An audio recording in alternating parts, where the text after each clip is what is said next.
What's up, Georgia boy? Change it. I think that's one of the reasons why Clinton won. You know, Clinton had this. No matter what.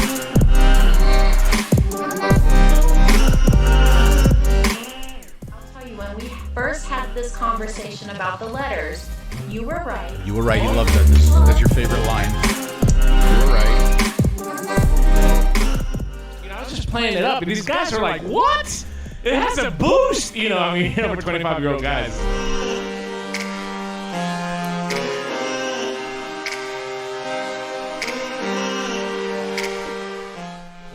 Poor job of organizing, poor job of educating, too.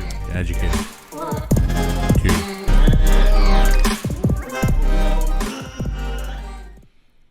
All right, hold on a second. Let me just get this out of the way. Watermelon peach, the #1 best-selling flavor in the unsalted line. Hello, everybody.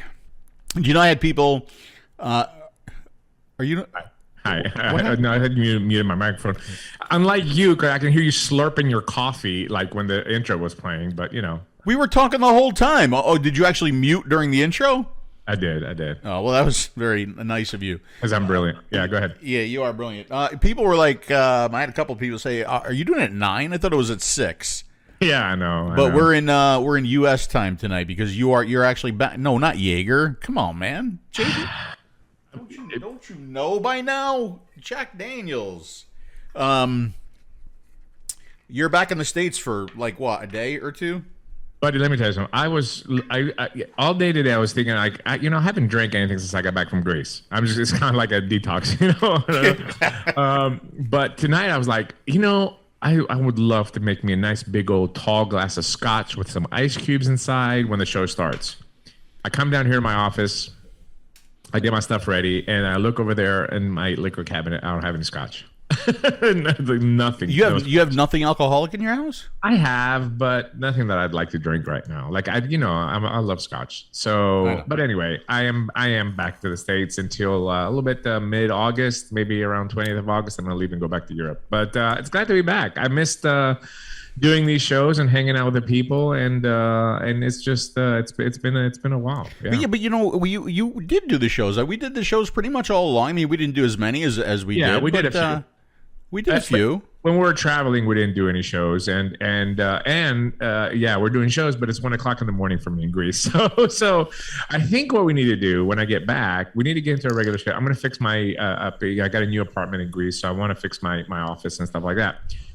But what we should do is, my favorite second pastime, morning DP. That's what we should do. Morning DP. That way I'll be in the morning and you'll be in the afternoon. We'll have coffee and it'll be nice. That might be a good idea. Well, morning DP makes sense too, because sometimes I wake up with that morning, you know what I mean? Yes. Yes, Sometimes. That still happens. Oh, wow. Which is a good thing. It's a good thing. It just sucks as I wake up and it's there and there's nobody you do with it. Nobody to take care of that for me. That's okay. But sucks, but hey, Janine. Hi Janine. Let me kiss. Hi Janine. Kisses. Janine's so sweet. And another little side note. Just before the show started, about an hour and a half ago, I was just sitting here and I was just looking in my corner of my eye. My desk is a mess as always, but I was looking in my corner of my eye and I see a 22mm Aries LE I had washed like a couple months ago, 3 months ago, maybe a year ago. It's just sitting there in the corner, and I said, you know what? I haven't built in like forever. I'm gonna just build the Aries. So what I did is I built the Aries on a sexy mod too. On a very, very sexy. This is an M&M Vapors mod, very, very, very expensive mod, and I put some of my freeze inside, and man. It's just a great vape. I'm just really, really enjoying that. 12 milligram is just hitting right. And then obviously I have the Z60 here, which is coming out now look how nice that green with the rainbow slide top is on. And I have a long drip tip on there just for you. We were just talking about that too. Yeah. I am on a long drip tip kick. Look at this. Look. So these two I got from that guy. I don't know. You know his name? I don't. Okay. I don't. and then these two, I just went digging through my mouthpieces and I found these. This one is close to the one, but it flares out a little bit too much. But And this one is, I forgot the name of it. We were talking about this one too. Yeah, I forgot it too. And it's just been like, I put that post on a while ago on my Facebook that I enjoy a narrow, longer tip. I really think that it adds to the MTL experience. I think it helps throat hit. I think it helps flavor. I think it helps the whole experience, because I never really liked putting my mouth on a tank, with a short piece. And right. I've just been digging it. And by the way, I think that there is something to it, because I get a more intense throat hit with the longer drip tip and the narrow bore than I would with a bigger mouthpiece.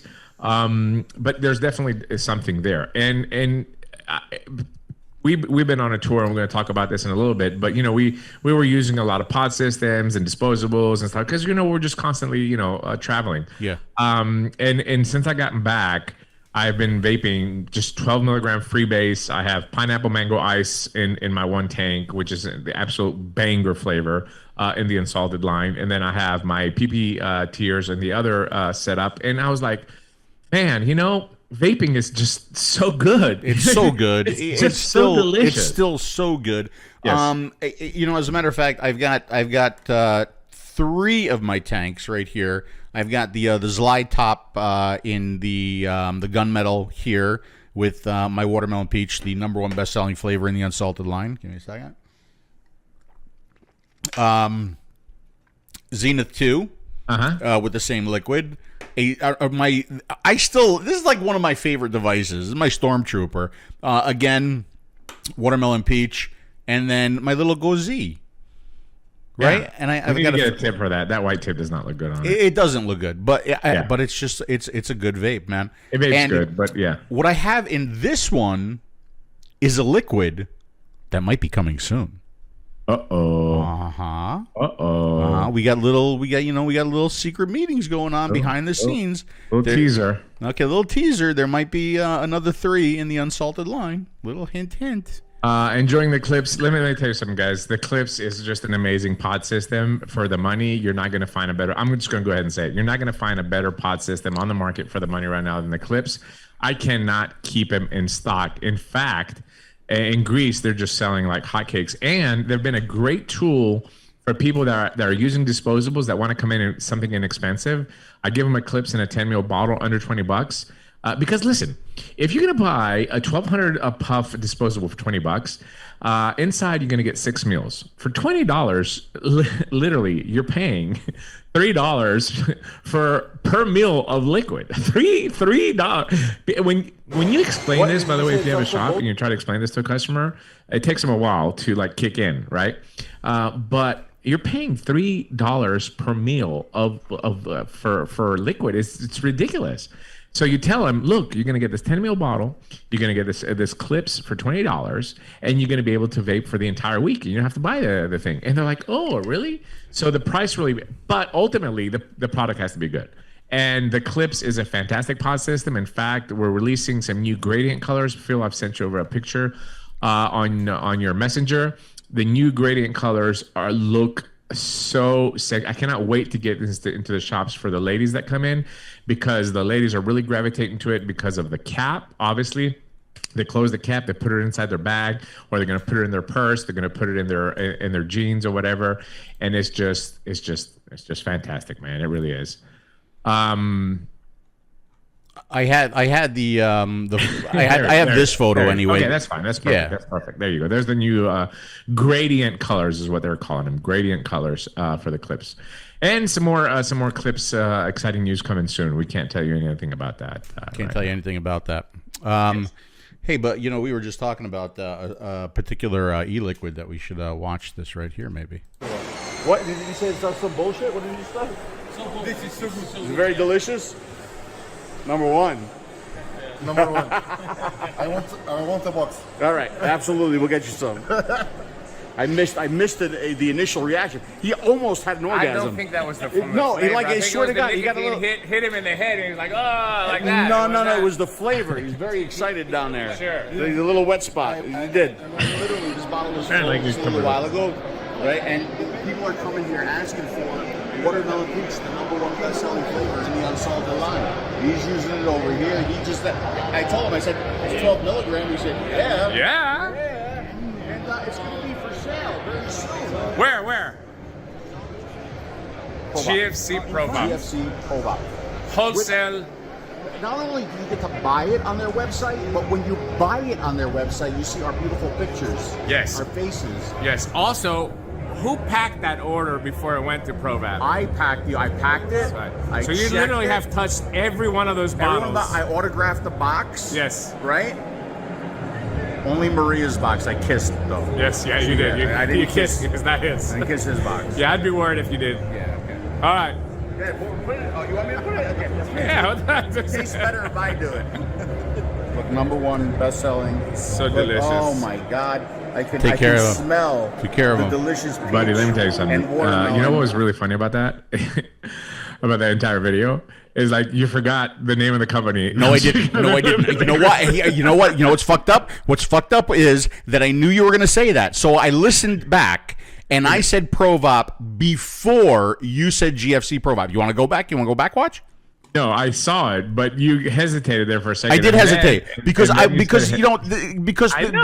but that's what I'm saying. It's funny. Don't take it the wrong way. the gears don't work as fast anymore. I know. There is something that's even more disturbing in this video, and it's very sad to me.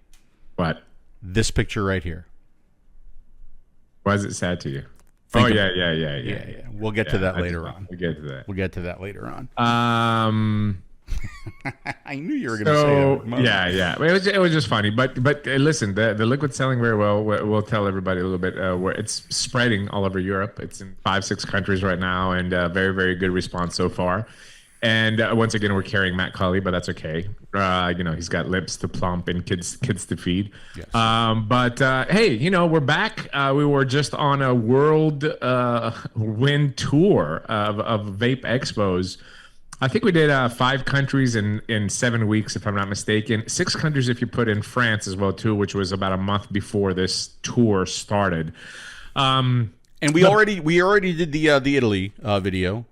Yes, and we did the Italy, so we owe you some footage and some discussion about the rest of the shows. But I will tell you one thing, please. No matter what these shows were, good or bad, it was good. It was good getting out there again, getting on the road like we used to do all the time, interacting with people. Maybe not that many people as we were used to in other shows in the previous years, but it was good. Face to face, talking to customers, meeting new people, seeing old friends, giving hugs. We dodged the coronas, which was good. And to me, no matter good or bad of the show, the fact that we're able to get out there and it felt a little normal. That was good for me. I really, really enjoyed it. Now let me give you my perspective of it. So it was good. It was fantastic. It started off really good. I started to feel normal again. I was back in the groove. I was in a good mood. Yeah. Then Dubai hit. Yes. Followed by Germany. So although it started off really good for me, it ended in such a bad way for me. And both of them not your fault in any case, but we're going to talk about it in detail. But let's go ahead and get started. First, right after Italy, we headed over to Birmingham, England. Now, we've been to the show a couple times in the past. Always a very good show. The Vapor Expo is always a very, very busy show, big show. Mm-hmm. And no exception here. I mean, the show was huge at the same NEC Center that it always is. Mm-hmm. And, my first impressions was like, wow. I was just surprised that we're able to carry such a big event in Birmingham still, post-Corona or even with the remnants of Corona hanging around, but the attendance field was not that hot. Well, I don't think that was your first impression of the show. I think your first impression of the show had more to do with agriculture. What are you doing? Oh, you got a green thumb. My weeds here. Yeah, good job. Thank you, bud. Didn't you just put that all up? Yeah. What happened? It all fell again. Look at this. Okay, go ahead. It's such a bad design idea, though. Like, where are they supposed to hold on to? Like, nothing. Look at this. Look at this quality work, ladies and I'm gentlemen. just shoving them in there. I don't know how they're supposed to go. It's like Am I doing it right? it's like building a. Yeah, that one looks a little like Jiffy Pop. That's just disaster. Really I don't know who built that does. booth, but he needs to be fired. Yeah. Yo, you're so good at it though. Look at how he's very good at it. Very. Yeah. I don't know if you know it, but he's an agriculturist. Horticulture. Horticulturist. Oh, very good. No way, it's not staying. Oh, it's good. That'll stay. That'll stay. So rearrange this one a little bit there. Poor What a team. disaster. Yeah. Poor yeah, team. That was bad. You know, I tell you what, though, those did look better than the dead ones that we had at one show. Yeah, yeah. Listen, we've had a booth problem at every show. I don't know what the company in it can use. Apparently, they use the same company to set them up. Oh, in my Germany, I will tell you, in Germany, the backdrop, the clips, it was supposed to be like the whole wall. It was only half. It was just a half. I didn't tell you that earlier before the show, but yeah, you wouldn't have liked it. Was at least the Inniken branding better at that show? It was exactly the same as the other show. Oh, So it was exactly the lordy, same. lordy, Exactly the what a disaster! But anyway, if you want to take a look at the booth, we could do that right here too. Yes. All right, so this is the one that's going to go on Facebook now. So the other one is for the show. So you have anything to say? Anything important to say? Are you live or you're recording? Just recording, but it's I don't going have to go. anything important to say. We're in Birmingham for the Vapor Expo. After what? 3 years? Last time we were here, I think it was I 2018. think it's about 3 years ago. Yeah. So it might be 4 years. But anyway, yeah. So we're back in Birmingham for the Vapor Expo UK. Pretty large event compared to what we've seen in Italy and France. So we're seeing here that the industry is still healthy, and then see a lot of disposables. But other than that, we're very excited. We got our products lined up, and come see us. Okay. We're What's giving the away free donuts. What's the booth? E30, right? E30. E30. So of course we have one table of the open systems. Yep. Still holding on to the dream. Yeah.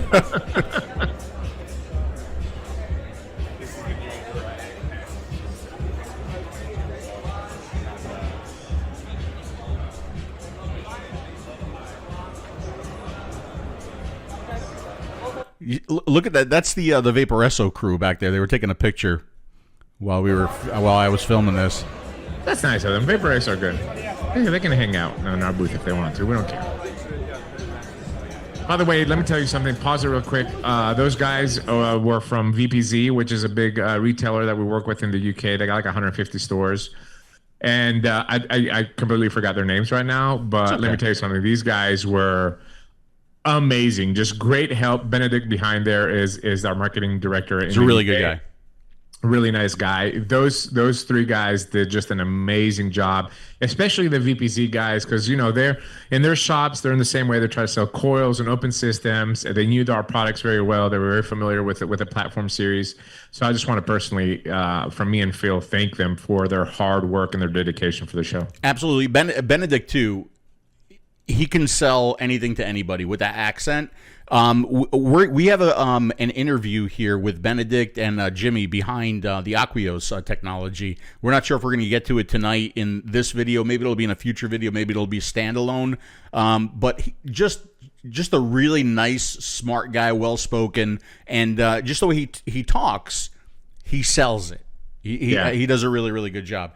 And by the way, if you take a look at this freeze frame, look who's in the background there. Look, Tiny Lips himself right there.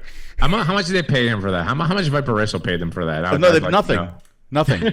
They just stole his video. They just stole his video, yeah. So you can see what we're dealing with. One Inniken booth and 2 tables of disposable 𝗍𝗂𝗍𝗂 stuff, and 1 table of open system traditional product. Yeah. I mean, it's the common theme everywhere you're going to see in these videos is you're going to see predominantly the presence of disposables. It's just a hot item right now, and that's what everybody's doing. The UK show was 97% disposables. 97% disposables. There was just absolutely nothing for even if you're not an advanced hobbyist, if you're just a regular vapor like me and Phil, we vape open systems, 12 milligram freebase. There was nothing there for us. Absolutely. And it wasn't just us saying it. Everybody that came said the same thing. We had a few people come by the booth that recognized us and talked to us. We did talk to the guys from the Vape podcast over in the UK. It just really, really nice guys. I love those guys. I want to invite them on the show here in the next couple of weeks. I want to have them on as guests. because we did have some very valuable conversations with him. But everybody said the same thing. Literally, there's just nothing for us here except disposables, which again, I think we can all agree that they have the place in the market. Is just that these shows are irrelevant if you're only going to have disposables. You don't have to go to a show if you're a vapor that wants to get excited about going and seeing new stuff and trying new liquids and all that. There's not going to be a place for you. Which kind of flashes back to the 2017, 2018 days where it was all sub-ohming at events, and there was again nothing from me and Phil that were vaping 12 milligram at the time. Yeah, when we get to the walkthroughs, I actually say that twice in the walkthroughs. I mean, if this is going to be the trend of the way vape shows are going to go, you might as well just shut it down to the public and just keep it open for business to business, right? Because who wants to go and see 10,000 of the same exact thing? Absolutely, yeah. And that's what it is. That's what it looks like, and you'll see that when we go through the walkthrough. And I'll even you said it was like 97% disposables. I'll go as far as saying it was 100% disposables, and here's why. Right, every table that maybe wasn't disposables. Let's say it was an e-liquid company, right? Yeah. They had their disposable with their e-liquid in it. Let's say it was a hardware company like Inikin, like Geek Vape, like Vaporesso. Guess what they had there? They had their disposables too. So it was like almost 100% of every booth at the show had some kind of disposable there. Yeah, and you know what I tell you, there was one or two liquid companies that didn't have any disposables. That's why I said 97%. Even one guy got up on the stage that won an award and said "fuck disposables." But there was like one or two booths that didn't have disposables. That's why I said 97%. But yeah, you're right. It was almost 100%. Yeah, almost 100% for sure. Let's see. One thing we did do is we practiced for the future. We did. So let's see that. I couldn't figure out how to work it, though. You would think, living here in Cape Coral, that I would know. Just pause this real quick. Can you just pause it real quick? I can pause it, sure. Yeah. I just want a commentary here a little bit. Like, go ahead. Go back to the picture. Go ahead. All right. Do we look like... I know. We got our ripped jeans, our white shirts on. We look like brothers or whatever. We look like we just escaped the mental hospital or whatever. But you on the thing, it's just like I have seen this episode in my head so many times. I just didn't think I was going to see it when you were 53. I thought I was going to see it when you were 73. That's not. Yeah, but at 73, would I still be wearing those jeans though? You think? Probably, I would. Yeah, absolutely. I think you should try to stay young at heart a little bit. Right. All right, let's go back to me trying to get this thing started. There we go. It wasn't as easy to drive as I thought it would be. Watch, I kind of swerved. Look, watch. Look. See? Ooh, a little bit all over the place. How you drive anyway? Then we got the hang of it, and we we did this. Yeah, let's go.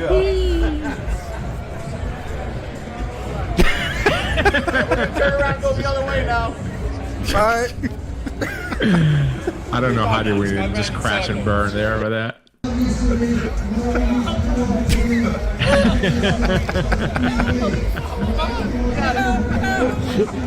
All right.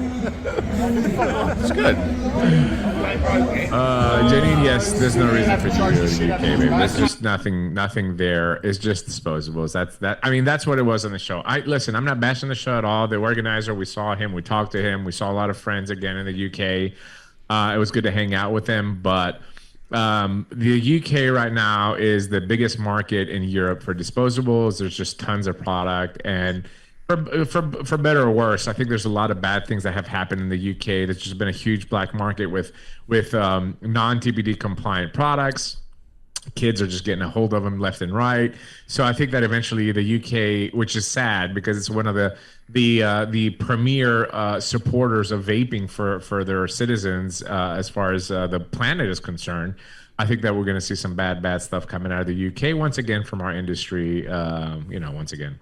Yeah, you seem to talk about that a lot, and you seem to think that maybe disposables are going to have a little bit of hardship there soon. Yes. I think that TBD3 will address it. I think countries are going to take action against them, and I think that ultimately the fact that a lot of kids are using them there now is going to bring a lot of problems, as we've seen here in the United States with the experimentation or whatever you want to call it here.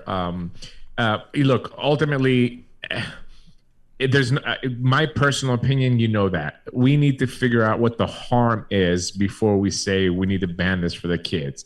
And unless you can prove to me that an electronic cigarette will kill you like a cigarette, which you can't because the scientific evidence mounts against that, I say, so what? There's many worse things out there that are still not banned that kids are experimenting with that cause much more harm, and they're still legal, including cigarettes, right? But that's just not an argument that we can win with the legislators. You know, we need to take this thing seriously. There's got to be some ethics and responsibility in selling these products. So it is what it is. But if you want to play a little walkthrough, Janine can see what she missed. Yeah, we can do a little walkthrough. Before we do that, though, I just want to address a couple of things. First of all, who did I just see? Just mentioned. They finally got the Neil. Neil finally got a Zenith Z80. Congrats. Right. Still a very, very relevant, very beautiful device. Does come with the Zenith 2, and he said he's really enjoying the 0.8 ohm Z coil. I will tell you this, and there's a lot of questions about the Zlide top. So anyway, what I was saying about the Zlide top is that the coil that's going to come with the Zlide top is going to be the new 0.6 ohm and the 0.3 ohm. So the 0.3 ohm for your restricted direct lung vaping. The 0.6 ohm is going to be the duo coil. The duo coil like the Z-Force coil. Coil on the outside, coil on the inside. The coil on the outside warms up, increases the capillary action, pulls more e-liquid into the coil, sends it to the center coil, which vaporizes the e-liquid. And I am getting a noticeable flavor improvement from the 0.6 ohm. So if you like the 0.8 ohm, they're still going to be out there. You can continue to get them, but we hope you love the new 0.6 ohm that you're going to get with this tank as well. It's a banger, man. It really is. It's a great coil, and I'm a little bit sad it's taken so long to come out, but just try it when it comes out. I know people like the 0.8, and everybody has their own preference, but if you like MTL vaping and really good flavor, give the 0.6 a shot. But having said that, we're going to take you on a little tour of the Vapor Expo in Birmingham, UK, so you can see yourself. And Janine, you can see what you missed if you were thinking about attending an expo there. So just to be clear, this is the first time with this camera and this microphone, so everything might be fucked up. We're not sure yet. Why do you always have to like preempt everything that we do? Well, you know, so I don't bitch at you. Yeah, that's probably why. But anyway, yeah. So what we're gonna do is we're gonna walk around and talk a little bit about the show. That's what we're basically what we're gonna do. That's what we're gonna do. Yeah. So we're back in Birmingham since 2018. Almost 4 years now since we've been back. Definitely, if you go back and look at the video that me and Phil did here at the last show, you'll notice immediately a slight change. Well, number one, there's just no vapor in the air. There's really nothing. There's no vapor at all. Right? I mean, I remember these shows, we couldn't even see the booth next to us, but now it's a different, the industry has changed. Obviously, predominantly here, we see tons of disposables, and they're very hot, they're very popular right now. They're #1 seller in the UK, so the industry, obviously, every time that something is hyped up, everybody shifts their attention to that, and they try to put out products that are, again, geared to making the big sales. We just don't know how sustainable this is going to be for the long term, but as of right now, I found it really, really interesting. There's over 125 companies here selling disposables. It's just oversaturation of the market. Kind of something like we saw with liquid back in the day, you know, when they got to the point where we're coming to these shows and it was only liquid. There was no hardware at all. And, 55 different kinds of strawberry cheesecakes or 55 different kinds of donuts again on the market. So this saturation is a little bit alarming. We did speak with a few hobbyist vapors, if you want to call that we've known from the past that ended up coming here. And, the consensus was the same. There's nothing here for them, right? The people that like to see, some new atomizers, whether it be mouth to lung or direct lung or some high-end stuff or some hand custom stuff. There's absolutely none of that at this show. But, this is something that we see from vaping a lot, right? We see it go all in on a style and it leave everybody else out. Yeah, right? yeah, absolutely. So it went all in on cloud chasing and it left mouth to lungers out. And then it went all in on the little pods and it left the cloud chasers out. And now it's all in on these disposables and it's leaving everybody out who doesn't want these disposables. And, I understand it's a great tool for conversion. It's about as easy as it gets, but how good is it for the industry? How good is it for child initiation? And how good is it for the environment? And a lot of people, I guess, are complaining about that, right? It seems to be like, you know, it's kind of like the little hidden secret. It's like everybody kind of knows the thing, you know, what are we going to do with this thing? But at the end of the day, if it sells, that's what most of the people are looking for, right? So it's really, really weird. You know, on one hand, you know, me and Phil have always said the same thing. There's nothing wrong with having a variety of product. You know, having a little bit of everything. That's good, because variety is what keeps people off cigarettes. There's no variety here. It's the same thing, maybe molded a little bit different, using the same liquids. And it's basically, you know, a competition of marketing, which is exactly what had happened with liquid. And it just seems like us as an industry, we don't learn from our mistakes. We just tend to repeat them. And, you know, the people that repeat their mistakes, look at Escobar, you know what happened, Pablo Escobar. There are a few bright spots within this show, but if you are a person that vapes like me and Phil, or if you're an old school vapor, if you call it, there's really nothing here for you. Okay, that's just the reality of it. I tell you, if the shows continue like this, I think what's going to happen is shows are going to become for buyers only. Yes, right? There'll be no consumer element. Literally, how many consumers are going to want to come and see 50,000 disposables that all look exactly the same and have the same e-liquid in them, right? Yeah, sure, there are a couple differences here and there, but for the most part, it's the same product. How many consumers, how many vapors are going to want to go to a show with 50,000 of the same thing? I don't know a lot of hobbyists that would, and definitely even just regular consumers, I think they're a little bit overwhelmed.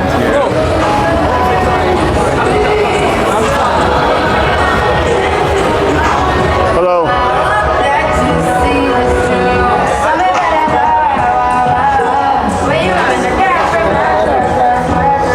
This is one of the bright spots of the show.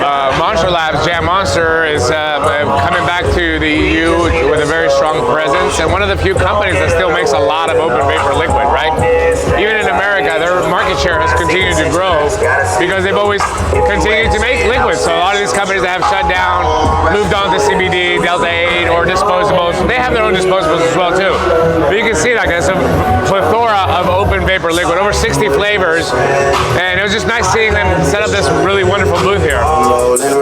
How many more? I tend to we just need a face to face. You could pick it. Now you need to forward. And what's interesting, all the flavors, they've TBD registered everything, so everything comes in 10 ml bottles, and of course there are 100 ml short fills. Hi, how are you? How are you? Good? Yeah, enjoy the show. Nice to see you.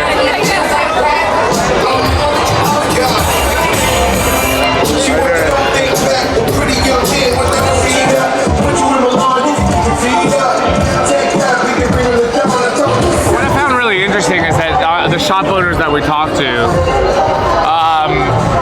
you know, the disposable does bring new people in. There's absolutely no doubt about it. It might bring some people that we don't want it to bring in, but it still brings in a lot of people to try vaping. So the shops now have another challenge. Before we had to convert, you know, people from cigarettes to smoking, but now you convert disposable users to open vapor, right? So the challenge has been a couple of things. Number one, devices. You know, somebody's using a disposable simply does not want to have a 2-battery mod or something that's very heavy. So, you know, one of the reasons for the 𝗀𝗄𝗎 and the products that you see coming out is that. But also the liquids. It's really, really funny that nobody would vape Chinese liquid. Apparently everybody's vaping it now in disposables, but we don't have enough products on the market. This is what we hear from the shop owners here. Well, wasn't there a day that nobody wanted Chinese liquid? Oh, absolutely. Yeah, there was that day, right? There was a day where nobody wanted Chinese liquid. So there's unique opportunity, but it's also a unique challenge of, listen, folks, I don't care if you have a vape shop or not. You need to educate your employees. You need to educate your employees on ways of how they're going to talk to customers coming in with disposables, and ways of what they're going to give them in order for them to get off that disposable and try something over that's going to be satisfying to them. So please do not leave the industry without education. I know you want to sell, you want to make money, but in order for you to be successful in the long run, you really need to educate. This is true. Educate, educate, educate.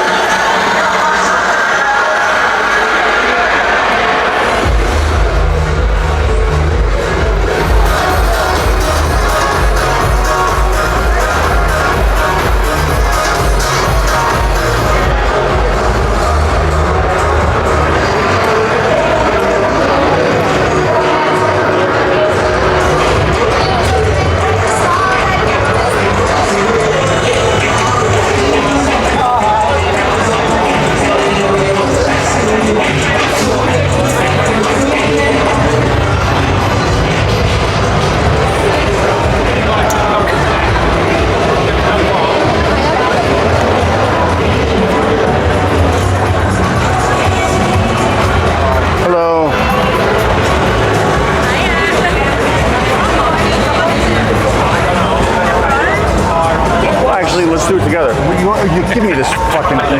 That's why I never give him the camera. That's shit like that happens. Closing thoughts, Dimitri, as we leave. Oh, so what are we? We're 3 down? 2 down. Well, okay, 2 down on this round. Yes. But I mean, if you count Paris and you count Lille, We're 4 down. 4 down. And 3 more to go. 3 more to go. So after this, we're headed over to Greece to Relax. take a relaxing break, which I have a feeling is not going to be a relaxing break, right? But we're going to go. You just lost your drip tip. That's all right, because I'm not using the right drip tip. I just hot back there. Still works perfect. Greece, and then to Madrid. Yes. And then I get to go back home, screw up my clock again, because it's like not even a week where I'm flying again to Dubai, meet you there. And then flying back home to screw up my clock again. I should be a complete disaster after this round is over. For the Hall of Vape. Very excited. It's all about you. It really is. Well, because you like live in Greece now. It's no different for you anymore. Another one down, buddy. I enjoyed it. It's through all the little heartaches on this trip that we expected. Again, I think everything went smooth. It's fine. It did. We got to show the products. People got to try the @quios technology. They got to see some of the new stuff from Inikin, the clips, the Nyan, the Go Z, the new Slide Top, right? And first, after a decade of me and Phil being friends, tonight we have our official movie date night. Yeah, movie is night. that already dead? It's going to be dead in just a couple seconds, so say goodbye. So Tracy. So tonight we have a movie night. We're gonna go see Top Gun 3 at 6:30 at the theater. I'm still very there's gonna be curious. footage from that as well. Very curious about the popcorn trick you're talking about. Yes, you're gonna see. You're gonna enjoy it. All right. Bye, everybody from Birmingham, UK. Until the next one. Thanks for watching. We'll see you again soon. Just predominantly overwhelming disposables, and that's the theme that you're going to keep hearing about through this entire presentation of the world tour that we did. Everywhere was the same, with the exception a little bit of Germany, which I'll talk a little bit about there because Phil didn't make it, but the UK show was all and I know a lot. I'm in the UK groups. I see what people are posting. A lot of people are disappointed, but at the end of the day, I can't really blame the organizer either, right? You can't blame the organizer. This is what's in demand, folks. This is what's selling. Just because we're 100 people here online, that vape this way, and this is what we're using. You can't. What is the organizer going to do? Go and bring and give free booths to liquid companies? That's not a business anymore. It's a charity at that point. So if I was running a show and 100 disposable companies wanted to pay me to put their booth inside there, I'd have to take it. I couldn't say no. One thing that they could do is stop the illegal products, because there's a lot of adulterated products, meaning over 20 milligram. In every show that we went to, there was products that were not TBD compliant that they could have done something about. Again, very hard to police, but other than that, I can't blame them. I really can't. The organizers are nice people, and I can't blame them for that. Yeah, it's hard to blame them when that's what's selling right now. But right. The question is also, there's a lot of hypocrites out there, right? I mean, a lot of people claim that they want to save the planet, and they claim that they want everything recyclable. They back in the day, they claimed that they didn't want to vape Chinese e-liquid. Right. And look what's happening. Like even in the French market, right? The French market surprises me, is because it's not as many disposables, but it's certainly starting to happen in France too. And if you think about France demanded eco-friendly packaging from Inikin. We were the only ones that did it, right? Yep. And so we did that, and now they're bringing all these disposables. So I think there's a lot of hypocrites out there too. Yeah, disposables bring new customers in to vaping. Everyone that was completely confused by open vaping, I agree with you. I don't disagree with you, Rifleman, at all. I don't. I don't think this is what we're discussing though here. I think you need to get into the context of the conversation. We're talking about expos that are only disposables. That's the theme of tonight's show. But nonetheless, this is where we are now. I promise you, and mark my words, Bill clip this at this point because I'm tired of telling you to go back and look at all these shows and try to find where I said something, but it's got an expiration date like milk. It's not going to be like this for forever. We're talking about 18 maybe 24 months, things are going to change. Europe is going to crack down on it. TBD3 is going to crack down on it, and it's just not going to be the same. It's not going to be the same. Okay. All right. So anything else that we have for UK? Any pictures or anything like that? Well, it was a little bit weird, by the way. I just want to make sure, before I forget, there was some kind of at Comic-Con, there was a bunch of people dressed up like anime characters. I guess they're having a convention, which is very fitting for our industry. But a bunch of, what do they call them, brony? I don't know what they even call them. It's like literally adults dressed up like ponies and anime characters. It was a little bit weird, but it was very fitting. It was a lot weird. There was something else that happened in the UK, and I'm gonna try. I don't have video, but I have a picture. Do you remember this picture right here? I do remember that. Yes, I do remember that. So what happened was I walked into my room, and I'm always warm. I'm always sweating, and it was like ice cold in my room. That never happens. Which never happens, right? It never happens. So, and I'm fiddling with the thermostat, and like nothing's happening. There's no heat coming on, nothing. And so I'm like, all right, I can deal with this. And I got into bed, and it like I had to put like layers of clothing on, and shit. It is still freezing. So I called downstairs and I said, hey, look, the heat's not working in my room. They said, oh, no problem. We'll send somebody right up. And they sent somebody up with that. Like they didn't fix anything. They just sent me up a space heater. So kind of ironic because it's June, right? It's yeah. So May or whatever it was. I crawl into bed and I'm looking for the picture right here. Yeah. I crawl into bed and I plug in my space heater and I go to bed and I woke up freezing. The space heater kept clipping the circuit in the outlet that it was plugged into.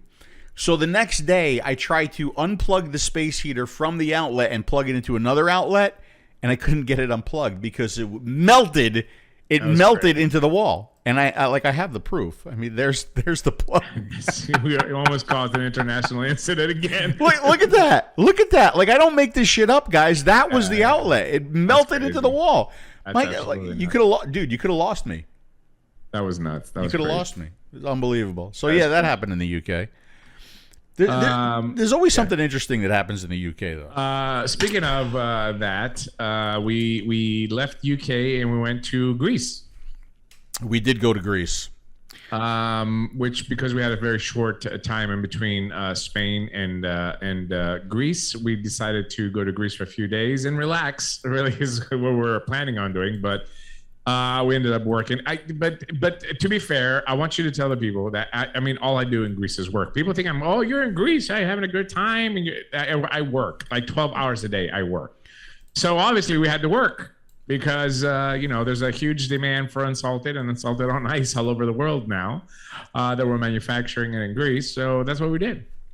We did, and I knew that was going to happen. I knew that was going to happen. So we have a video of the Dash Vapes EU. So Dimitri did another tour. I shot it, and again, that's something that we were going to show tonight, but we knew we were going to run out of time because it's a long video. Yeah, we're going to put that on standalone on the YouTube channel for people to see. I think that's a good idea. We will. But you know what? What was interesting though, and I was going to talk about that while I was playing that video, was your attitude and demeanor during. You could tell that it was very unlike you, right? You were like totally preoccupied. You were not in the best of moods. You were not Dimitri. But let's not put it up there. No, I'm telling you, it's because I think something happened that day too, and you were worried about deliveries, and you were worried about orders, and you were worried about like a lot of stuff, and you could tell that you were totally preoccupied. But look, I'm not gonna lie to you. It was a struggle, and look, I love 𝗫 and I love Dash Vapes and all that, but the wholesale is not their strong point, and I faced a lot of issues and a lot of problems with support and flavorings and deliveries, and you know me, I'm just an efficient guy. I just want to get shit done. I don't want to sit and talk about it and find resolutions, and I just want shit to get done. This is how I live my life daily, and everything that I do in business, I'm the same way. I just want the customers to be happy. I want to get shit done, and I want to move on. I want to go to the next. I don't want to sit there and linger for a week. And since we opened Dash Vapes, even up to now, now things are getting a little bit better. But the first 2 months, I went out there and we've talked about this in the past. I have a lot of connections all over the world. People wanted to get Unsalted into their stores. And I just went out there and did my thing and made a bunch of deals. And so if you see me snappy, I just talked about this with my sister in Greece, by the way. My sister Penny from the States came to Greece, and I found myself snappy with her as well too. And I sat and I talked to her. I was like, Penny, listen, I apologize. I'm generally not like this. It's just that I find myself getting into that demeanor and that mood simply because of everything that is going on around me. And it's just not one thing. It's just like I'm constantly under pressure. I'm constantly trying to make everybody happy. I'm constantly trying to cater to everybody. I want to make sure everybody's taken care of. And it's tough. It's tough for me. That's all I'm saying. That's all I'm saying. No, and so Dimitri and I we've kind of changed over the years, right? I have definitely slowed down. And I admit that, and he knows that, and I know it aggravates him at times, right? Whereas I have slowed down, he's like sped up, he's picked up, and there is nobody in this world that I know of that works as hard as Dimitri and plays as hard too. You know, when he says like he's always trying to take care of people. When we were in Greece, his hospitality towards me is second to none. I mean, it's the way he treats me, the places that he takes me, I mean, like as far as entertaining me, like mixing all of that in with the work too. It's not easy. Like, I've got some pictures of like, this was the first night of when we were there, right? This was the little restaurant that's right next to your apartment there. And this is a little food here, a little food action. This was fantastic, by the way. I need to have that a lot. Fried feta cheese covered with honey, man. How can you go wrong? Oh my god! And it's not saganaki opa. It's not. No. Like some people thought it was that. And of course, you have to have your big plate of tzatziki, right? But my absolute look, Dimitri, I don't care if you ever take me anywhere. All I want is this. That's all I want. Delicious. That's all delicious. I want. Souvlaki, pork souvlaki, chicken souvlaki, pancetta, which is pork belly, sausage, chicken gyro, pork gyro, chicken meatballs, and beef meatballs, all on a platter. I mean, literally, how can you go wrong on that? It's just, it's just so damn good. And like I said, I mean, I'm simple. I'm pretty easy to please. I think you would agree. I think maybe. I think I am. But like, I don't need the fancy. I don't need the fancy stuff. That makes me really happy.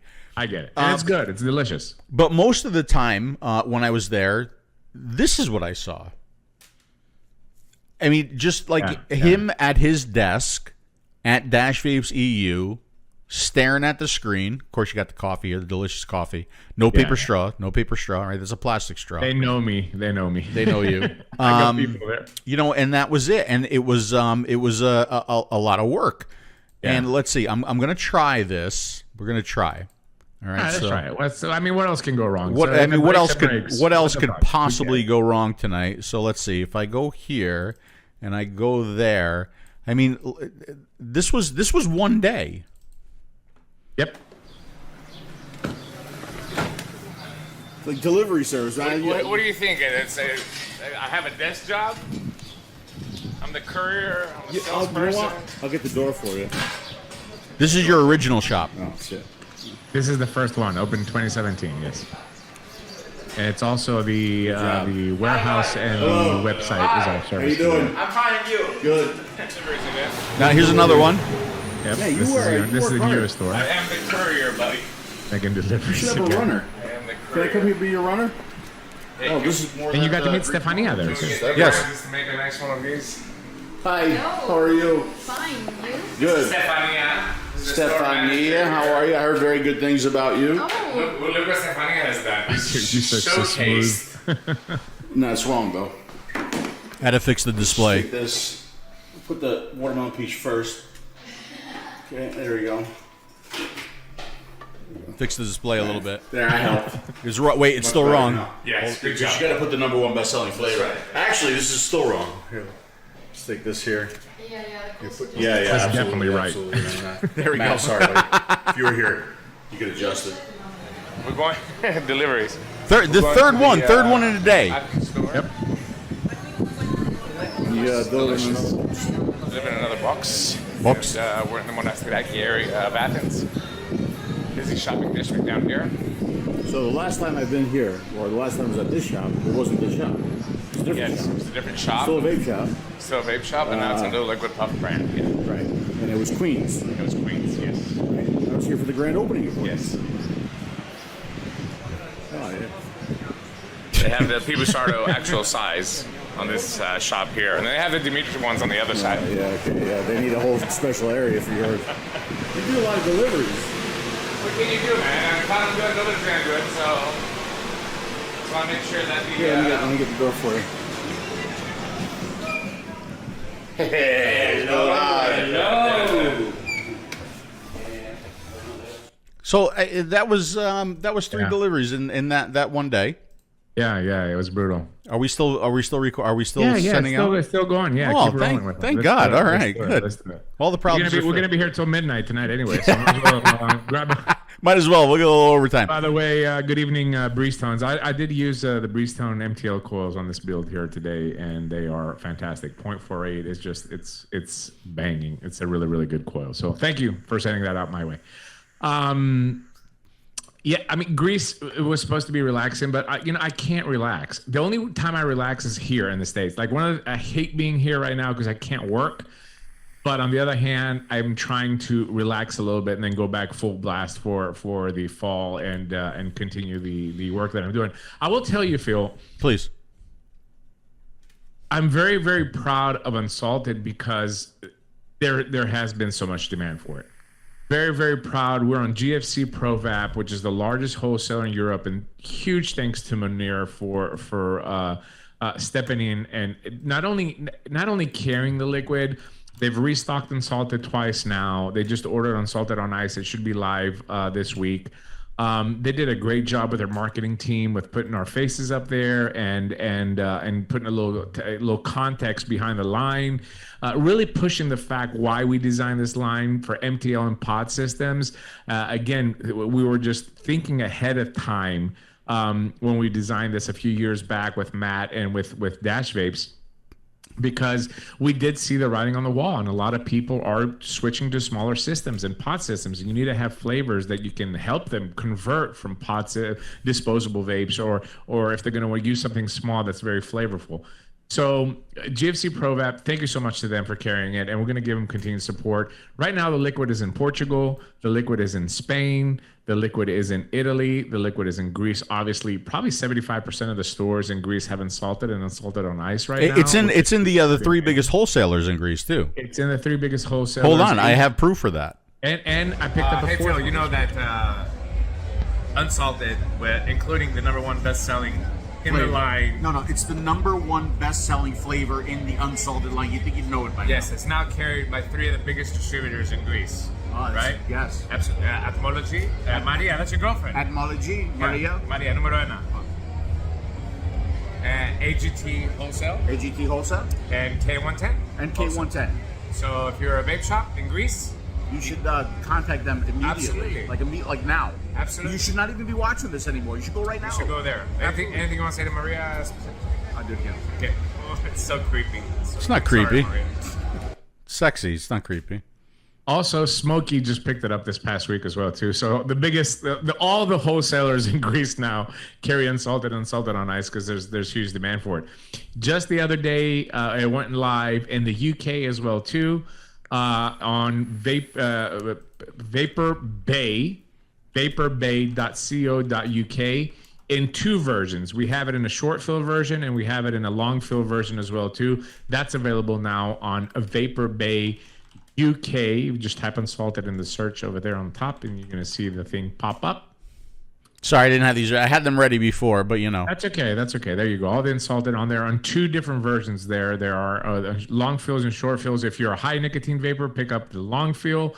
If you're a low nicotine vapor, pick up the short fill. In both cases, these are ready to vape. You don't have to steep them at all. They're flavored, fruity stuff that's ready to go. So, and I will say this. Let me say this. Yes. Again, I hope you know that I know the amount of work that you put into getting the unsalted at these places, right? And I appreciate it. I appreciate the amount of work that you've done. Thank you. I appreciate it. I know you. I know both you and Matt appreciate it too.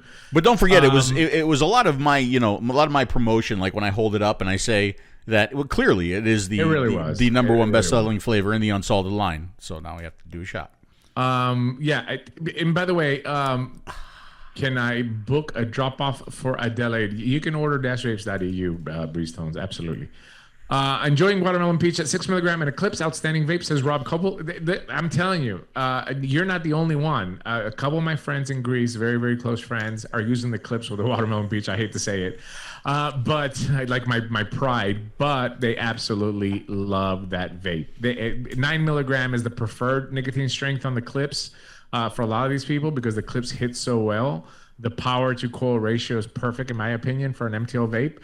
I'm glad that you're enjoying it, Rob. And Bryson from I don't know, are you from Flavor Bryson? I just ordered from Bull City Flavors a couple days ago, by the way, Phil, because I ran out of a couple flavorings.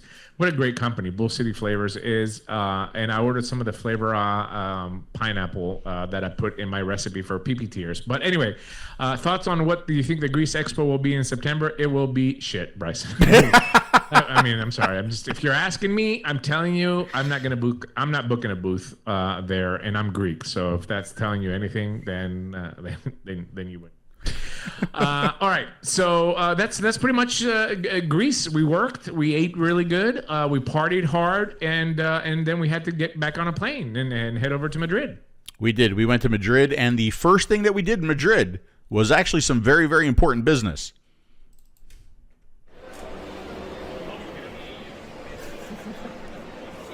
You may think it's all glamorous, ladies and gentlemen. It really is not. No way. Hey, did you ever tint glass there, dude? You got a future. No, but I have stores, buddy. I'm telling you, you got a future in window tinting. He always pulls some talent out of his ass that I didn't know about. It's unbelievable. Products. Decal applications. I mean, look, we have to find something to do after vaping, right? Might as well do something we enjoy. just amazing work. Window tinting, Undercoating. undercoating. Hey, we could work with Mike. That's right. That's a good idea. Mike will detail the cars. And you'll sit in the air conditioning inside and give orders to everybody. Yeah, that's right. By the way, I did a really good job on the first one, but after that I got bored. No, I know. I did. Like, I spent a lot of time on mine, too, and then that was it. The last one had tons of bubbles in it. But anyway. Look. Really good. Good job, buddy. You want me to help you up? Yeah, I'll help you. Crane, please. B12. Then, of course, I did one, What are too. you doing? Doesn't Anakin have people for that? Couldn't figure out the knife. I gave you heavier coverage when you did yours. My team. That's a sign of a man who's never worked a day in his life. Oh, come on now. I'm just kidding. I'm just kidding.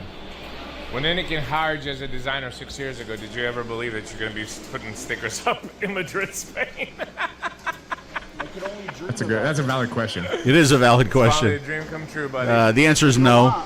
I don't consider myself above anything. Right? Yeah, you do. No, I don't. That was mean. That was mean that you said that. I said I don't consider myself above anything, and you were like, yeah, you do. Unbelievable.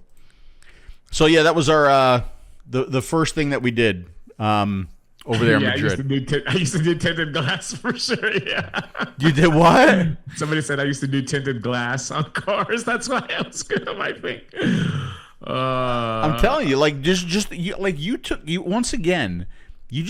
took charge of the you sat down there and you just You put the stickers on. Because, I mean, listen, I'm not going to lie to you. These booths, when we went to, they were a little bit disappointing. And I don't think, there was just not a lot of organization going on. I just want to get shit done. Every show that we went to, we had a problem with a booth, or we had a problem with, and we just told the staff, they were like, listen, we're going to do this and we're going to do this. Let's just get shit done. I hate not doing shit. You know what I'm saying? It's just like, whatever. Right. And you did. You got the shit done. Although I'm going to have to disagree with you. I'm going to have to disagree with you. I tried to help. I tried. You know what's funny about 𝗵𝗵𝗶? This is what's funny about 𝗵𝗵𝗶 is that you have the table, right? And then you set everything up on the table. And then as soon as you're done setting everything up on the table, he comes by and he rearranges everything. I do that. But I believe it was in Dubai where I set everything up and you didn't touch anything. You were like, good job. It looks good, yeah. Well, because I have retail stores as well too. I try to see how people are going to look at it. That's why I mess around with it as well too. Nothing against you. I think you did a very, very good job. And do you have any idea how it makes me feel when you say good job to me? Oh, it really does. I feel like you did a good job. I feel like I accomplished something. I feel like like I met my life goals when you say good job.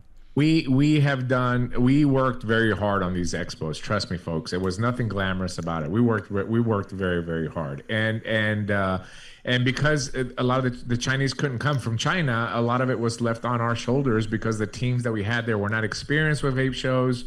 We didn't have, specific salespeople there. We didn't have the assistance that we needed, so it was tough. It was a little bit weird compared to other shows, but I think in fall all that's going to be corrected, and we're going to be back in the swing of things.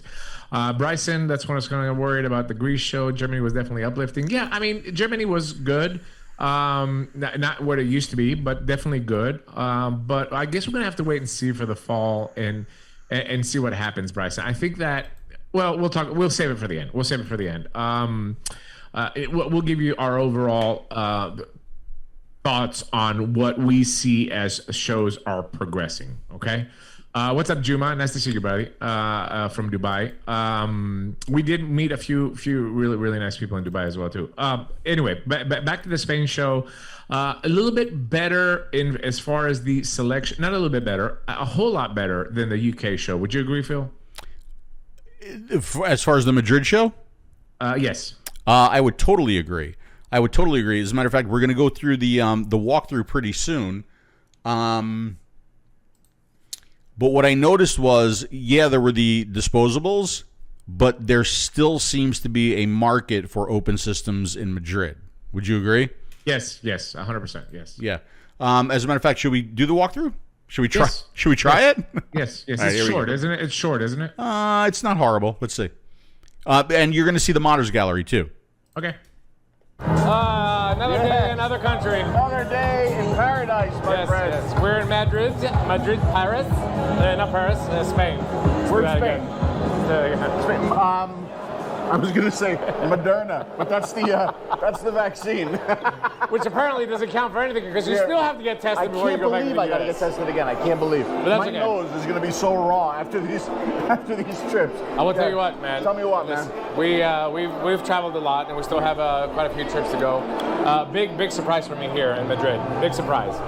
Because we've seen the shows progressively, the attendance decline. Yeah. The hobbyist aspect decline.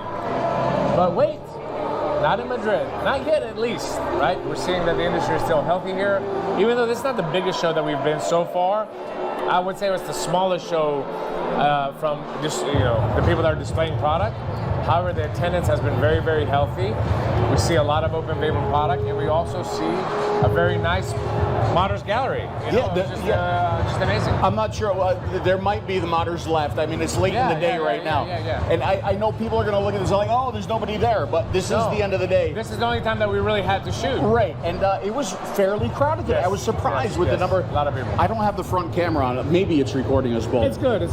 But I'm really thrilled with the attendance and first show that we've been to where you could look to the other side and there was haze. Yes. There was haze. Yes. Not as thick as it was back in... but still. We were here in 19. Yeah. And you couldn't see inside here, but refreshing. It gave me a little bit more hope that things are not as bad as we have seen in the last 2-3 shows. And that, So and, very excited. and that's why it's important. Number one, it's important that these shows have some balance in both the open systems and the disposables. People still want to see product. They want to try product. They want to hold this stuff in their hands more than just the disposable, right? We know the disposable business is important, but there's got to be balance. There's got to be other products too. Because believe me, if you want to have these shows, nobody's going to come to a show where it's just disposables and they all look the same. Yeah. Sorry, it's just not going to And we happen. saw it in our booth as well too. People were coming and picking up the Chroma 217. We have it with zero nicotine. People were testing out, blowing a cloud. They really, really enjoyed that. So having that balance of products, as Phil's been preaching all this time, is extremely important. And just that, it's had its fair share of problems as a show, but the attendance and the balance of vendors that's in here and seeing this actually made me feel really good about it. Yeah. Let's take the camera, walk over to the models gallery. Yeah. The models gallery is actually both on two sides, right? So Two it's on the sides, left side. yes. And we'll go. No, they're gone for the day. They look like That's they're all gone. right. We can show 'em. We'll We at can least show 'em. show you, okay? We can show you They're gonna be what it like, looks oh, like. there was no models gallery. No, there really No, was. there There really actually was. was. So we're headed And there both now. of these, they're two alleyways of modern galleries. Yes. And both of them were actually full. Yeah, this is literally the end of the day, so they're cleaning up right now. Yeah. But all of these were full for the modders, and I can't show you anything. If they're here tomorrow, we'll shoot some B-roll and you'll see it right now.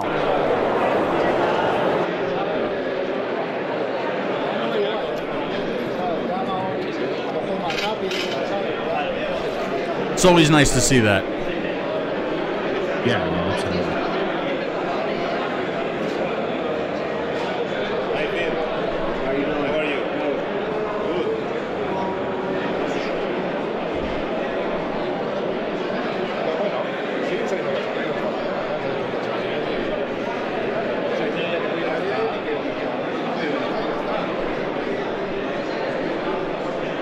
Squonker's still a thing, huh? Yep.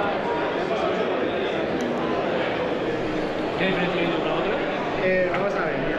Lo que te estaba comentando.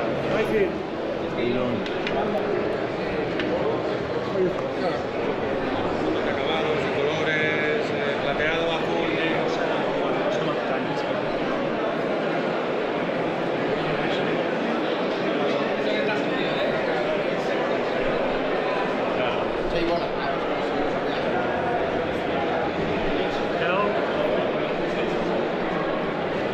me lo escribe y tú me copias.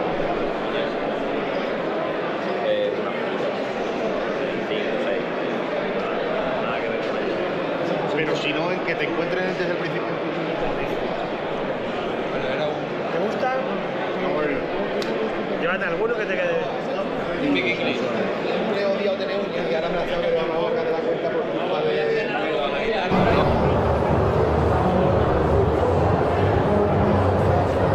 Boro is a big thing. All right, so then I go back to the Inikin booth for a little while. Yeah. The Boro is big in Europe, and we're working with some modders to put out a Boro that's going to take the Z-Coil as well too. A lot of people have been asking for it, so hopefully that will be available soon as well too. We're going to keep you updated here on the show. We're working with some very, very good people. But Spain was good. We once again. There's a common theme here. We literally had some really amazing meals in Italy. Even in the UK, which in the UK we never have good meals, we were able to scrounge a couple of meals there that were decent. We went to a steakhouse that didn't have steaks, but that's a different story for another episode. We also had the incident at the movie theater in the UK, which was really, really funny when we went and saw Top Gun. By the way, highly recommended Top Gun. If you haven't seen it, go see it. Absolutely. We'll tell that story another time. It was funny. We're gonna tell the funny stories next time. But in Spain, once again, we were joined by Munir from GFC Pro Vap, and we had, I think, Phil, we had some really, really good meals there too. We did. We had some really good meals, but not only good meals. We had some good meals in a very unique place. The one restaurant that we went to, it was like I think it was 7 floors, and I think the first 5 floors were nightclub, and then Yes, the last 2 floors were restaurant, right? And the restaurant was really, really cool. And they did something in the restaurant. It was like right around midnight, and they gave everybody these sparklers, right? And just everybody waved the sparklers around. And as we're waving the sparklers around, I'm thinking to myself, if this was the United States, there'd be just lawsuits everywhere. But let's have a look at that, right? Crazy.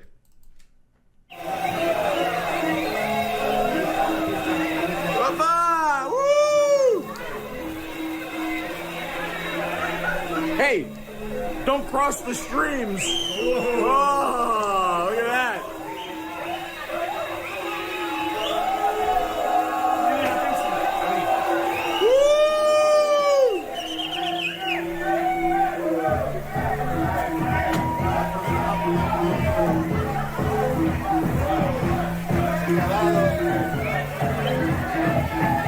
El Mundo Vapor, of course, joined us at the dinner there. A big famous YouTube reviewer from Spain. And I'm trying to remember the name of this place, but let me tell you something. It had some beautiful women inside. Yeah, we'll get to that. So right now, what you're seeing is the downstairs. So this is the nightclub, and it was a regular nightclub, but they had like live performers that would sing too.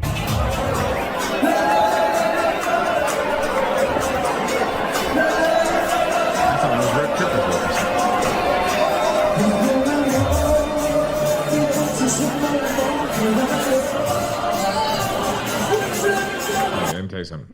Good. I know what you're gonna say. Good-looking women in Madrid, boy. There's some good. And that place there was some really, really, really good-looking women. It was. They were like beyond models. Yes. Just like amazing, and just like really, really beautiful people, all dressed to like the nines. Everybody looked super fantastic. It was a good meal. It was the kind of meal where when you leave the restaurant, you're still hungry, right? Yeah. But that was Mondo Vapor there, right? You saw him. Yes. Yeah. And it was a fun time. The really fun time was finding parking there, because we went to, that was the second restaurant we went to. There was like a communication mix up. They gave us the wrong address. Went to the wrong. So then we picked up Mondo at the first restaurant. He was there at the wrong restaurant, and then we drove around looking for parking. And we asked Mondo where we should go to park, and his response was, "It's complicated." Yes, there was no response. It was complicated. But we found a parking. We found a parking garage that was very, very. It was very, very tight. It was very, very tight. to say the least. But it was extremely tight. Yes, I ended up finding a spot there. Presenting it incorrect. Oh, hold on. This is not the right one. Hold on. I'm looking for it. What do you want me to do? You're presenting. We'll- All right, tell me what you want me to do. We'll do this one in a gotta second. scan. Hold on. Wait. Where is it? I know it's here. No. Here we go. Dude, I'm crying in this video. I'm laughing so hard. I parked the car, but I can't open my door on the left hand. Yeah, look, there's no room. Oh, yeah. There's no room. I thought you were coming through the That's trunk. not nearly as fun. Too as much going work. through. Look. It's still funny. But there's like 3 camera phones like videotaping me coming out of this car. Here's some fucking bullshit. Spain, they said. It's like the car just gave birth to a Greek. Yeah, I'm telling you, I was crying during that whole yeah, thing. it's Like I brutal. really enjoyed your pain Brutal. at that show. At that. We generally had a problem with parking everywhere in Spain because the little card that they gave us at the hotel, they kept giving us a new card, and it was just You presenting it incorrect. Tell me what do you want me to do? You're presenting it incorrect. All right, tell me what you want me to You do. just gotta scan it. Scan it. Okay. The green line. Yes, see. Yes, push it a button. There you go. No problem. Okay. Now we're That's gonna cost you double now. Yeah, well, your PayPal is gonna fucking pay for it, not me. Oh my God! Unbelievable. You presented it incorrect. You know, these BMWs. Yeah, that was really funny. Oh, what's the name? Pet Detective 2. yes, Ace Ventura. Well, yeah, when he's coming out of the rhino's ass, that's all I saw. That's the only thing that I saw during that. I accidentally closed the website, so I'm gonna have to pull up the names for the contest again later on. Okay. That's fine. You know, there was one thing that made me feel really good, and I'm glad we did the interview. Where is it? You were telling me about that liquid company, 𝗵𝗶𝗶. 𝗵𝗵𝗶𝗹. Yeah. And that's another video that should go up by itself as well too. I think it's very, very touching. It was a great. You think we should do that one by itself? You don't want to do that part? Yeah. Oh, okay. No. Yeah, because it's just like we're gonna be here till 3 o'clock in the morning if we start going through all these videos, and you're gonna have to edit this tomorrow too. So. But listen, there was a lot of good liquid in Spain, and 𝗵𝗵𝗶 was one of them, and it's in Greece as well too. But the guys really they do something different. Their concoctions are different. Their recipes are different. They're very passionate about e-liquid, and they were very passionate about vaping as well too. The guy literally cried when Phil went to the booth and wanted to try the liquid, and he found a liquid that he really liked. And the guy literally burst into tears. And we generally don't do interviews that much anymore when we go to these shows. Yeah. But in this particular instance, we pulled the cameras out, mic'd him up, and did a really, really nice interview with him. And I think they deserve a standalone video for what they've done. Yeah, we could do that. We could make that video standalone. Sure, that's fine. Plus, it'll give content for your YouTube since you're not doing reviews much anymore now. So, or at all, yeah. Or you're gonna get a strike, one of the two. Yeah. One of the two. But overall, we had a really, really good time in Spain. It was great hanging out with Roca and his team. Everybody helped out really well. A lot of one of the common themes that we've seen, and I think that COVID had a lot to do with this. Because Chinese marketing is limited when we haven't done shows in a year and a half. We released the 𝗂𝗏 217 with the Z Force right in the middle of COVID. But now that we're going to the shows, and this product is 8-9 months old now, a lot of people are coming to the booth in all of the shows, and they were very attracted to the 𝗂𝗏 217 and the Z Force tank. So it was good to see that. It was good to see people get in their hands vaping it and enjoying it. I was surprised at like really in Dubai as well, how many people, like, I thought they didn't know what the 217 was. Right? Yeah, I agree. It's just I think that COVID had a lot to do with it, and we depend a lot on these shows to be able to get the products out there and people can see them. So anyway, we'll see how it goes. We'll see if it's gonna help, and we'll see how it turns out. But yeah, anything else that we left out from Spain? No, I think that's let's see. Well, we can show this. Spain is beautiful, right? Spain is beautiful, and there's this place that we go to that it's like tapas, right? Yeah. And the whole building is all like little plates that you can get. Obviously, the jamón, the Iberian ham, right? Am I saying that right? Yes. Is super, super popular in Spain. As a matter of fact, there were several booths at the show. They would bring the whole leg of ham, and they would have somebody slicing it, and they were giving it away. So I had my share. I bought some home too. But you could get a little look at the some of the scenery here and some of the food at that tapas place. I can't remember the name of it. It's in here though.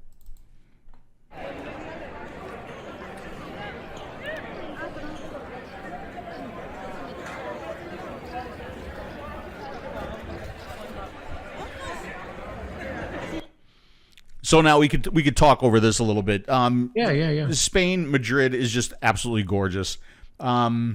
Reminded me a lot of Italy, a lot of Portugal. Just really nice. So this is where we had the tapas. It's the Mercado de San Miguel, and you can see all the legs of ham, and they're just constantly slicing. All of these little booths have different kinds of like little plates, tapas, if you know what that is. There's a piece of the ham there. And it's all really, really good. It's hard to get in there. It's hard to find a seat. There's always tons and tons of people. This was an empanada stand that had, 30 different kinds of empanadas. But really good. That's Dimitri's favorite. He loves his olives. Yes, I do. And really good wine as well, too. They have big wine stations inside there. You get to try all these different wines, which is, my fave. Yep. This was disappointing. Yes, this was not a good... By the way, you did tout it as the best churro place in Spain, but no, it was disappointing. Yes. No, I didn't tout it as the best. I touted it as the original, or one of the originals. It was one of the oldest churros. So when you have a churros here in the States, it's the long, it's deep fried just like you saw it here, but they put it like with like a cinnamon sugar and stuff. Yes. There though, they have it, at least the place that we had it. It had like a chocolate dipping sauce, but the churros itself had like no flavor. And even then the chocolate sauce had flavor, to be honest with you. No, it didn't have any flavor either. It was like I've never had non-sweet chocolate. That's exactly what it tastes like, non-sweet chocolate. It wasn't good. So we had all this good food at the San Miguel place, and then we had dessert, and it wasn't all that good. Oh well. But outside of that, definitely someplace that I'd like to go back to is Madrid. Yes. We did win an award there. Yes, we did win an award for the best pod clips. We won. Sorry. Pod. Pod.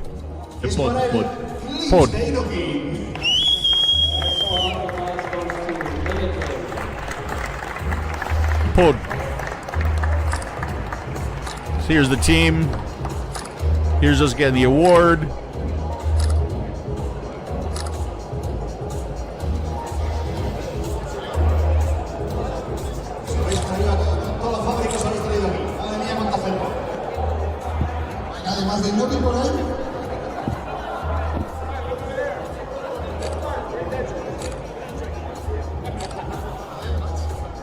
Sorry, buddy, I didn't mean to cut you off.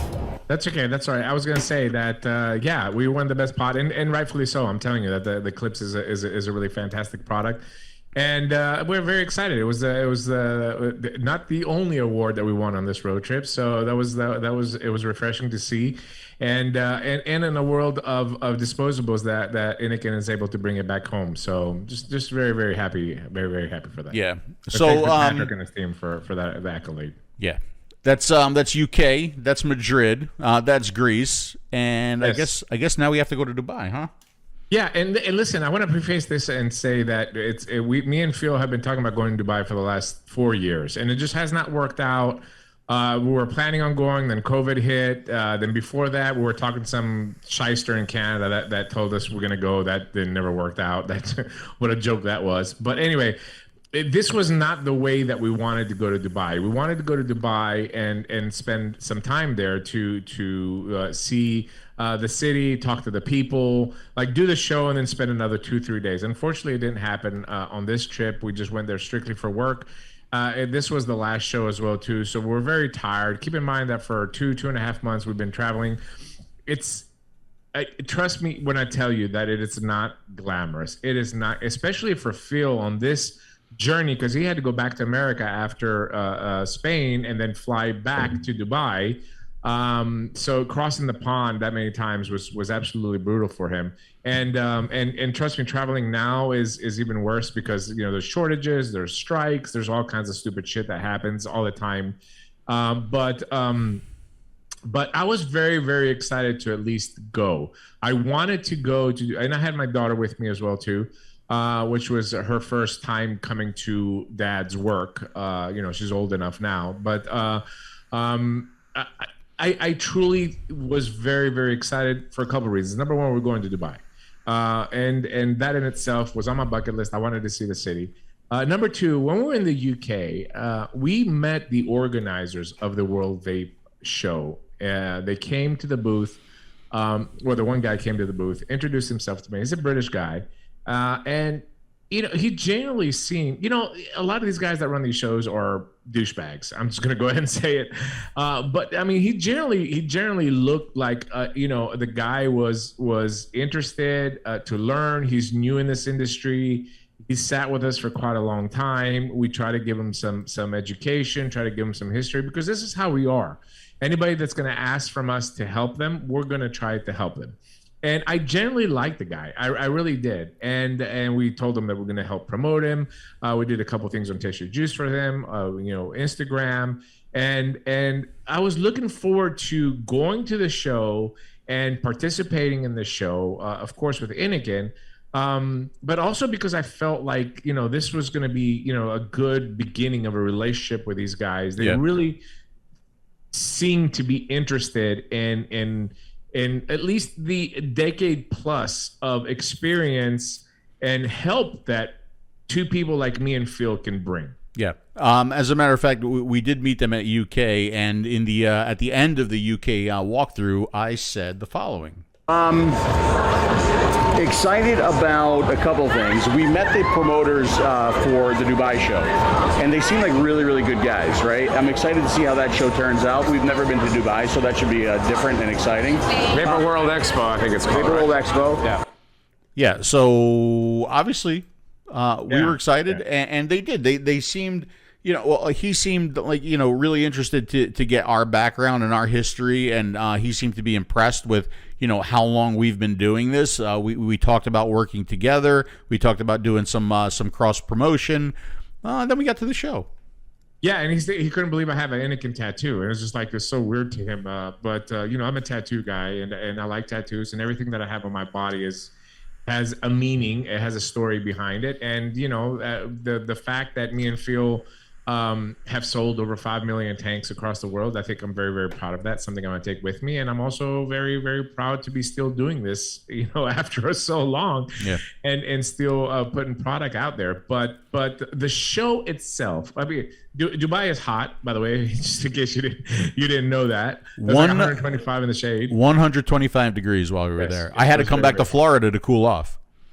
But the hotel was nice. The show setting was very, very nice. A lot of booths, huge show, bigger than the Birmingham, UK. A lot of booths, predominantly disposables. I mean, no doubt. It's a disposable again, pretty much a copy of the UK show.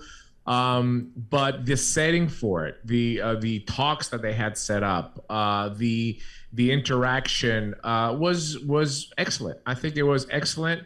But we had nothing but good experience with the show. We won an award there too, Phil. We got an award for the clips again, back to back, from Spain to Dubai, and we really appreciated the organizers for recognizing that. Yeah, somebody else shot this video. It's pretty rough, but yeah, just a moment. This is us getting the award. This is the promoter all the way on the right. I don't know what the hell happened there, but we were just playing around with the camera there. There were a bunch of cameras that came and they said, "Hey, are you ready?" And like, ready for what? And then they gave us the award for the clips. So. Yeah, I'll say this though, like you were talking about disposables before. I think it's different from the UK in that it's a very uneducated vape crowd there, right? It's like, in a way, I feel like the only thing they know is disposables. I don't think they understand the open system market. They never had the open system market that France had, that UK had, that Italy had, that Madrid had. I think they were just like, it's almost like they got started on disposables. To give you an example, there were several people that when I was talking to them, they were holding the clips, and it was like at least 5 people said, "How many puffs?" Right? They thought it was a disposable. Yeah. Yeah. So I think they were a little bit uneducated as far as what vaping is. It's just a new market, Phil. That's all. It's just blowing up now there. And keep in mind, Dubai was the center, but there were a lot of buyers and people that came from Saudi Arabia, from Iraq, from Iran, from Jordan. The whole Middle East down there is just something new. There is an FDA down there, sort of like our FDA. So you have to register your products and you have to pay a fee. There is some groundwork to do to move our stuff down there, but in general, we had nothing to complain of, and was just looking forward to, except that it was 8 hours a day, which I think is just silly. 3 days of 8 hours show is just ridiculous. I don't care if you're 20 or if you're 50. It's exhausting. But we did our job. We were there. We again did not have a full team. I want to stress that we did not have a full team there because the Chinese, again, could not come due to COVID. So we're dependent on the local people there that were there to help. And everything was fine. Friday and Saturday, we had a lot of people come by the booth. We did our thing, won our award, and which leads us to the sad turn of events that Sunday took. And I posted about the show on my Twitter, of course, and you see the title, it's Robbed in Dubai, and somebody tweeted me back that it's clickbait, but it really is not. I mean, we've done a lot of clickbait stuff with Phil, but on a joking matter, this is no joking matter. We literally got robbed in the show in Dubai. And I don't know if Phil, you want to go through the sequence of events, and then I can chime in afterwards. Yeah, it's it is serious. So I heard at the beginning of that day, I was talking to that gentleman. I forgot what his name was. I don't remember any names anymore. But he was telling me that, you got to be careful because something happened at a booth, and they took stuff at a booth. And like, we didn't expect this to happen, especially in Dubai, because we continue to hear like how safe it is there, right? And how strict and they are when it comes to crime and theft. And so we especially the night before when we're talking to our friend from Saudi Arabia that was telling us, right? Yeah, absolutely. He said, you could park your car, leave the doors open, everything. There's like hardly any theft. Now, we noticed during the course of the show that a couple of devices would walk, right? And I mean, that's happened at another show, but I don't think this 100%. To this, there were a bunch of clips and a couple of the devices that just walked away, and we kept replacing everything. But it started with a giveaway. We were doing a giveaway at a lot of the booths. They have spinning wheels and like all kinds of prizes and stuff. That's what you do at these shows now, in addition to what you would do on the main stage. So we had a prize wheel. We spun the prize. I don't know how it happens, but I spun the prize wheel around.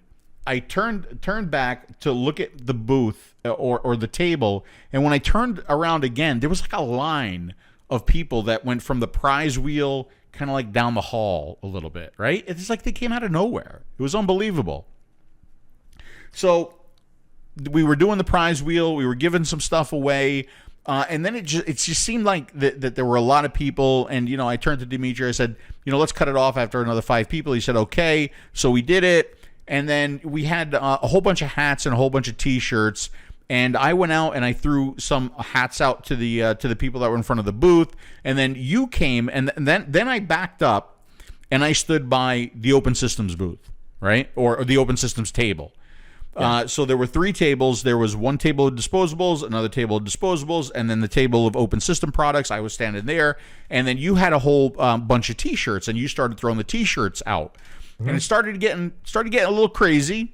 Yes, and they were coming closer and closer to the booth, and you were throwing the T-shirts out, but they were like reaching up and they were grabbing the one T-shirt like got knocked into the open systems table, and like I kind of put my arm around everything, like picked everything back up, and it was pretty much then that it happened. Yes. Right? And there must have been anywhere from 30 to 50 people in front of the booth, and they rushed the booth. They literally, they just rushed the booth, and they attacked. They attacked the first 2 tables of disposables, and they took everything. They took every sampler that we had. They took all of the cases of the backups for the samplers. They literally, it was like I hate to use the like we always call them pigeons, right?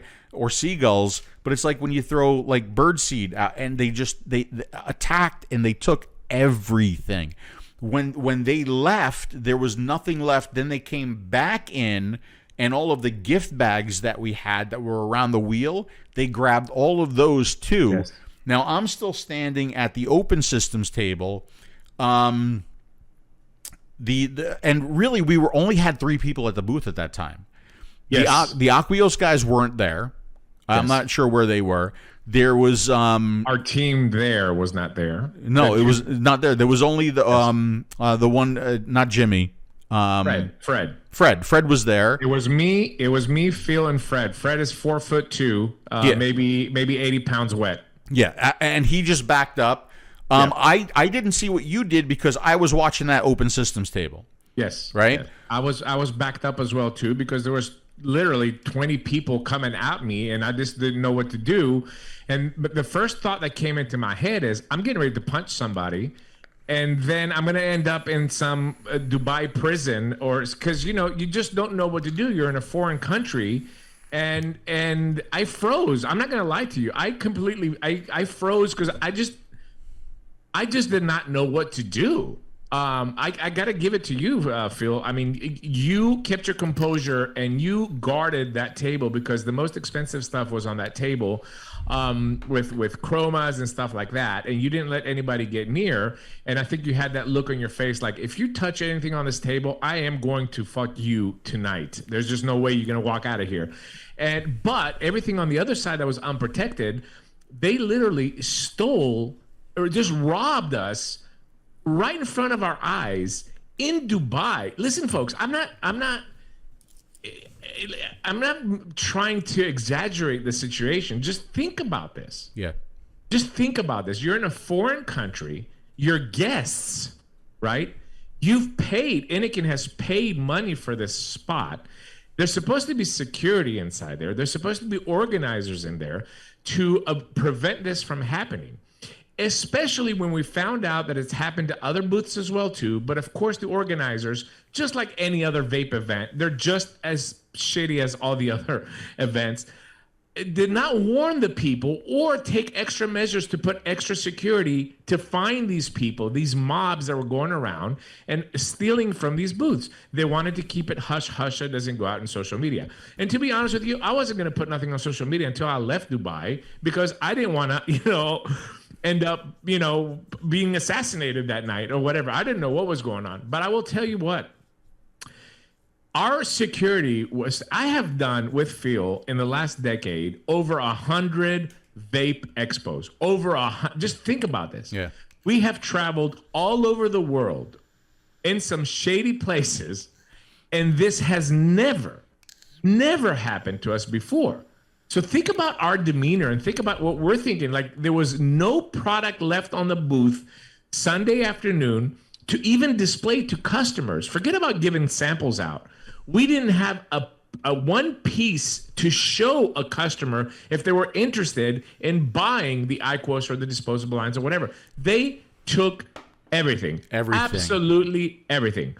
And what's worst of all this is they stole Phil's personal mod, his Chroma Z80. There was only 2 of them in this world. I have one. He has one. They were custom made for us in China. It would never went into production. And somebody stole that from the booth, just snatched it away in the mist. Yeah. So when this whole thing was going down, I was at the open systems table. And when they were done, like literally clearing out the other 2 tables, there were a bunch that were eyeing the open systems table. And, maybe this is where, I've been called unapproachable in the past, right? I think this worked to my benefit at this point, because a couple of them were looking at that table, and I said at the top of my lungs, I said, don't even fucking try it, right? Yeah. And so then they all scattered. And first, I was like furious. I was furious about everything that just happened. Then I looked down next to me, and I realized that my mod was gone, and the fury went to a different level. Yeah, it was bad. It was bad. It just went to a different level.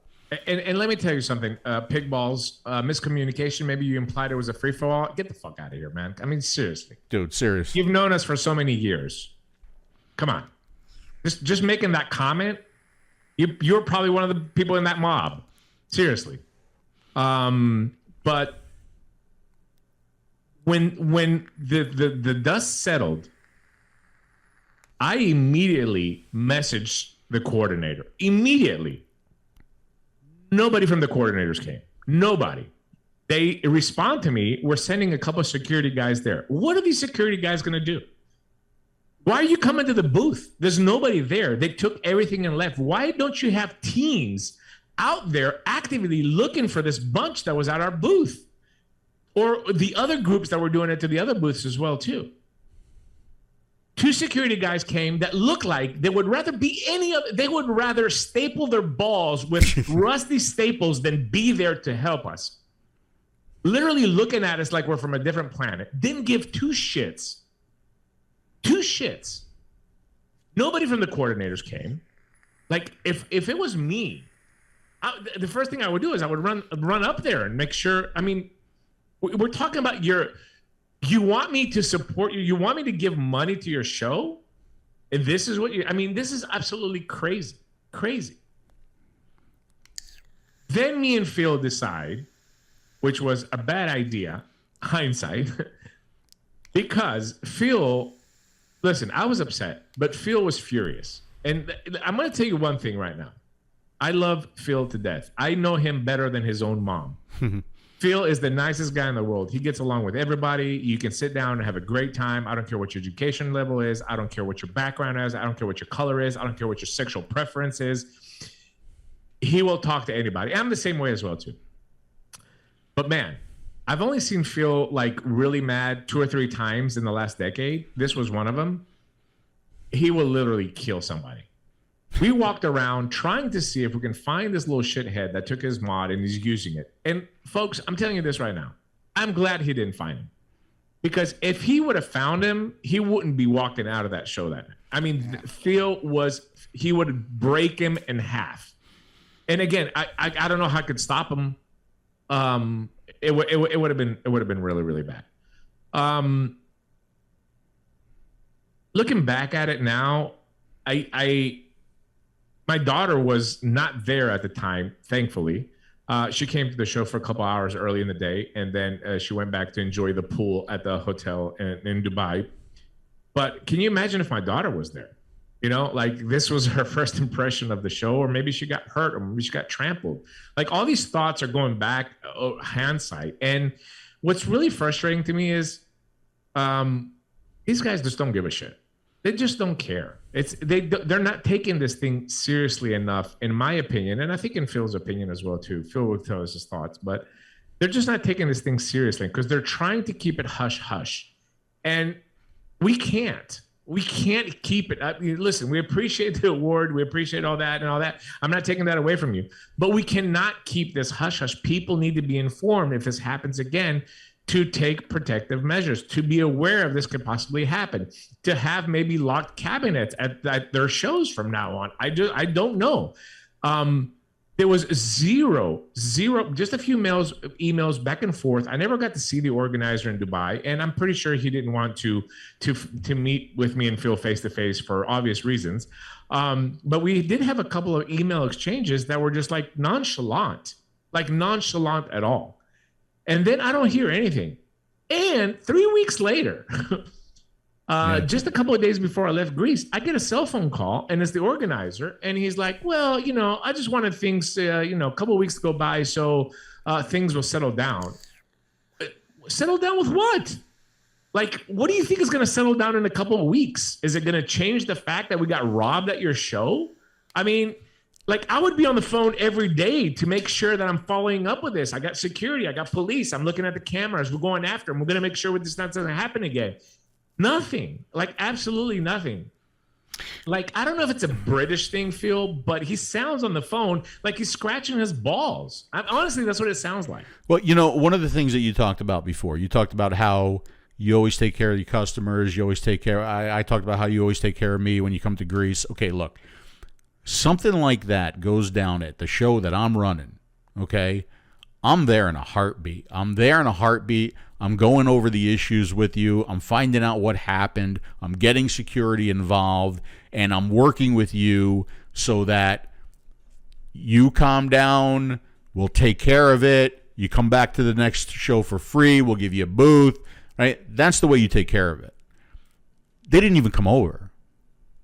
I mean, I'm sure they found out what happened. They didn't even come over. No, they knew. They said they came over when we were walking around. But that's not an excuse. You stay there until we get back. You make sure you find me and Phil and talk to us face to face. But of course they didn't want to do it.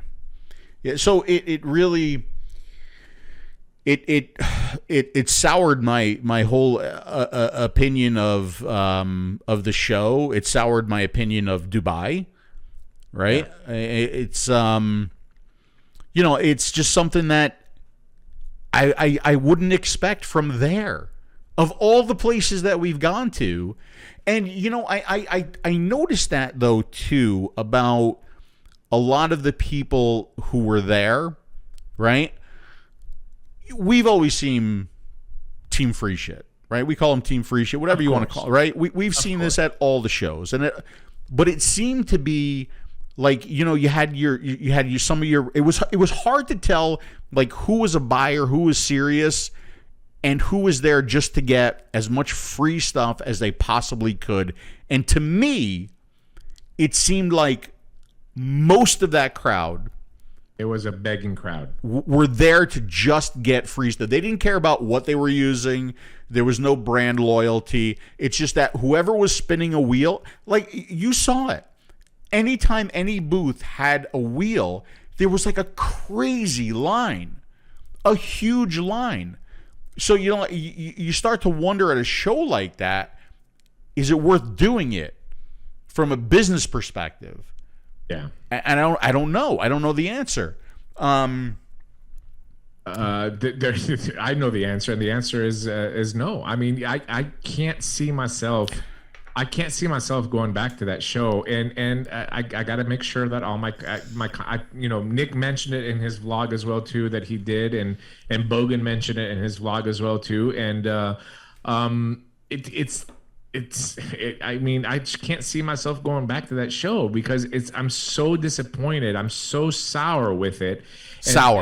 In the fact that nothing has been done about it is like at least the organizers should have came out with a public statement and say, we know this happened to a few booths. We're taking measures for the next show and all that. Like it just seems to me that whole theatrical play that he put on the UK was just to get the promotion, which is what all these fucking feel. We've met all the organizers, all the same shit, right? You just want to get free promotion out of us, and then hush hush. Let's keep it hush hush. I'm not.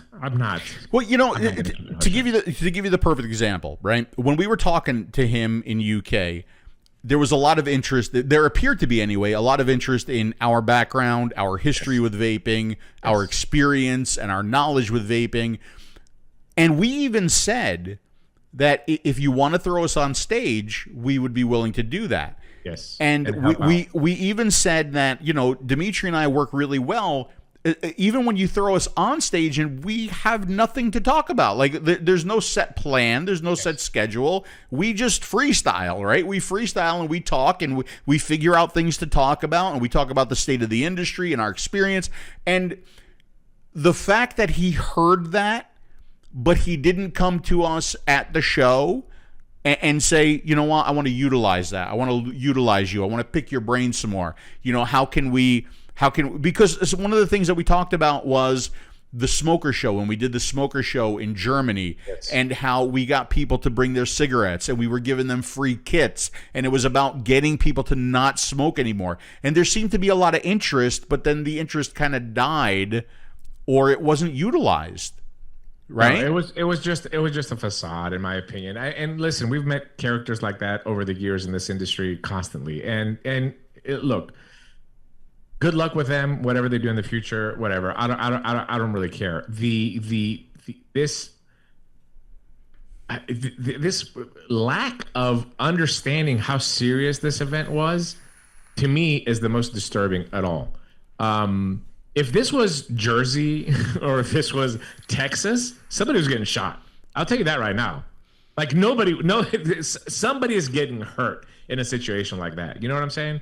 And this is how serious it could have taken a very wrong turn, very, very quickly, and it could have gotten out of hand completely. The first moment that there was an incident in that show, things should have been shut down. They should have had extra security inside there. They should have warned or the booths so we can take precautions, and that did not happen. And that is the most disappointing of it all. Yeah.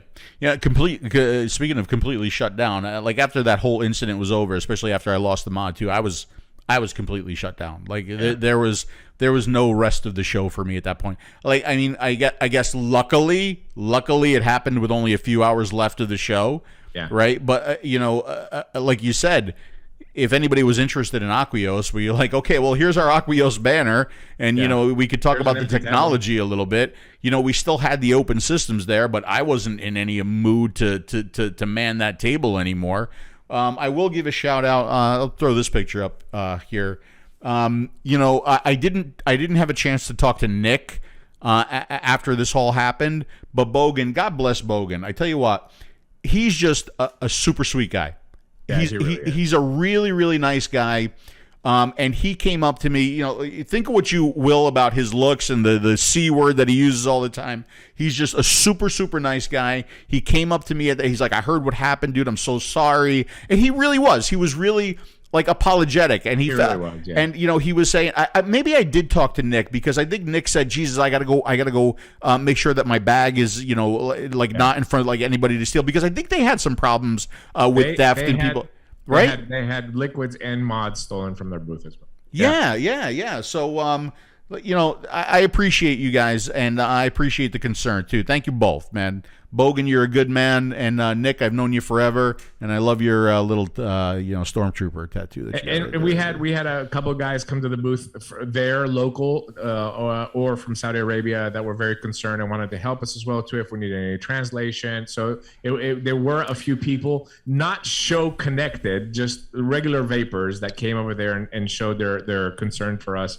And we certainly appreciate that. Hey, you know what? There's always good people in the bunch. Right. Yeah. And there were good people in the bunch that came over and they offered their assistance after the whole thing was over. And I think, some of them were like legitimately embarrassed. It's like, Demi and Phil, here's the first time we're in Dubai and look what fucking happens to you guys. Yes. Right. Yes. It was just bad. It was really bad. It was bad. And again, it is what it is. This is what happened. We were robbed in Dubai. It was not a clickbait title. It wasn't clickbait. It really happened. World Vapor Show, just very, very disappointing for me. And just a disappointing trip, because it ended a 7-week, world tour that we were really looking forward to going to Dubai and really enjoying ourselves. Like I said, I had my daughter there. We had a couple amazing meals. Shout out to Jan Glazer at Vape Guys Distribution. He took us to the Salt Bay restaurant, and we just had an amazing meal and amazing drinks. And the night before, we went to the Turkish guy that you see on TikTok all the time, his restaurant. We had an amazing meal there too with our friend from Saudi Arabia as well too. And it was leading up to, this is going to be the end of our tour. We can now chill and relax, and it made everything go to shit. Everything was just really bad. Phil didn't go out that night either. He was just upset, so we didn't really do anything that night, and it was just bad. It's sad because Dubai is a place that we really wanted to go to, right? So the first problem, I think, is really the heat. Guys, it's hot there. I mean, It's cool in Florida compared to there. So it's always hot for me. It was hot for Dimitri. He's this way. So it's not the best time of the year to go to Dubai. So you really have to be a special kind of person if you want to like walk around and actually enjoy and sightsee in Dubai.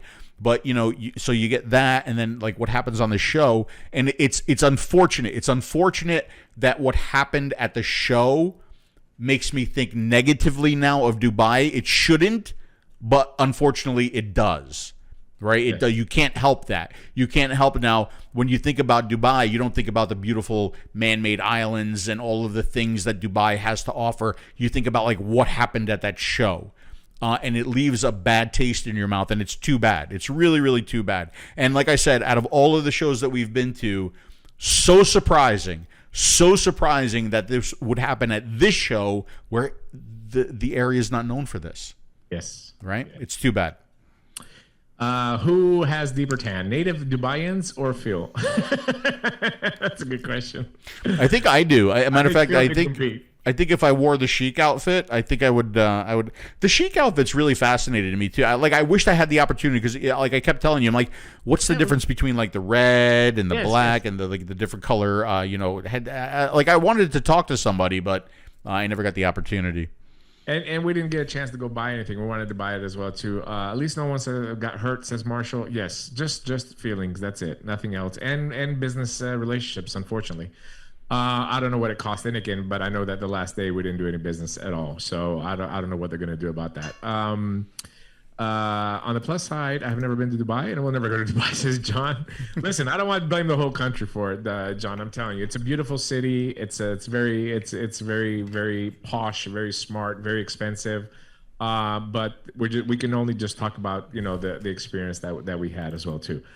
Let's see if I got. I think I got a few. I've got pictures. I got video of the restaurant. You want to see the restaurant? Yeah. Show that. Okay, let's do Barack first, and we'll do the fire salt show.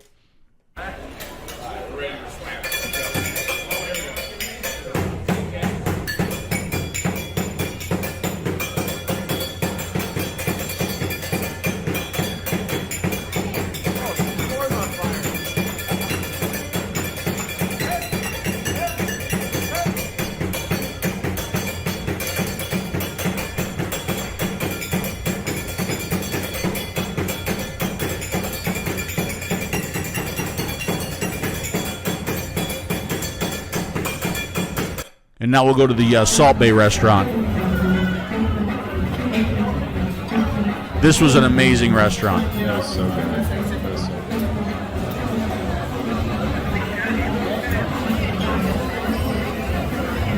That's the butter steak. In this video, they're cooking steak in hot melted butter, and then they put the bread on top of it. Oh, my God.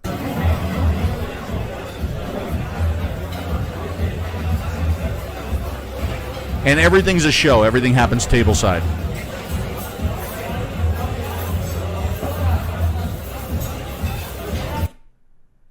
Let's go. Yeah, there you go. That was so good. And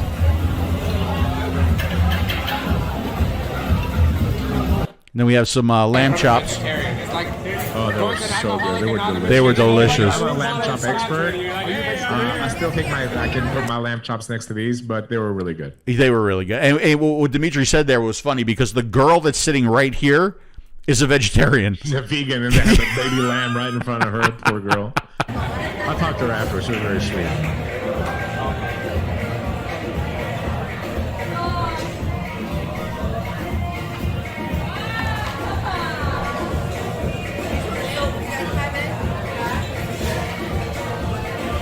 And then we have some delicious dessert here. Yeah, baklava with ice cream in it. Oh my God! It was Yeah, so the baklava. They cut the baklava open and they put some vanilla ice cream in there. Oh boy! Yes, they did the corny thing where they put the salt like that guy. Yes, they certainly did. That's the whole the whole thing of the restaurant. Question from John Q. Clark. How many of these awards are because you two superstars are on the team? You are the Brad Pitt and Angelina Jolie of vaping. John. Probably, you're probably right. There's probably some of it that goes along with being known and being in this industry for a long time. But I will tell you, if the clips was not good, we would not get these awards. And if it was not good, we wouldn't talk about it. It is a really, really good product. And yeah, maybe we do have the edge a little bit because it's feeling deemy, but we're still proud of the awards. And it's a very good product. Very, very good product. In fact, if you see me, I've lost the caps on both of them, by the way. Did you really? I did. But Anakin is going to be selling the caps alone as well, too, which was something that we forwarded to them as well, too. A lot of people are asking for it. But, I have two loaded up constantly to take out there. So really, really good time. Good food. And once again, thanks. Shout out to Jan, man. They serve me... I'm a Johnny Walker, freak. This is all I drink is Johnny Walker. Johnny Walker Black is my preferred drink when we go out, only because I can't afford to, blue all the time. But they had a Johnny Walker Gold Old Fashioned, right? So they bring the Old Fashioned in this canteen with vapor coming out of it, and which was good because we were vaping at that too, stealth vaping in the restaurant.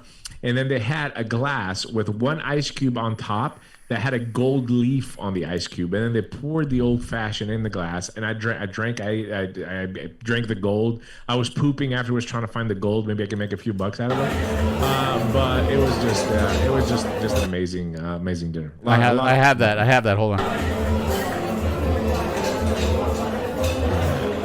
It was so good. There you go. Around the gold leaf. So, yeah, it does come off easily in your pocket. It does, Steve. It does, because, you know, it's a cap. And sometimes you just take it out of your pocket and it just falls off. And that's what's happened to me twice. I've lost the cap. So hopefully, well, I mean, if the device is $15, the cap's going to be a couple bucks. Hopefully the caps will come out and I'll have like a supply of them. I still have my caps. I don't think I could use the device without the cap, to be honest with you. Because, I mean, you hear... Yeah, you hear me when I'm using that device. I am always clicking, click, click, click, click constantly. For me, that is part of that device's appeal. Yeah, is the fact that I can fidget spin it, if you will. I was totally fascinated by this building here too. Yeah, old fashioned.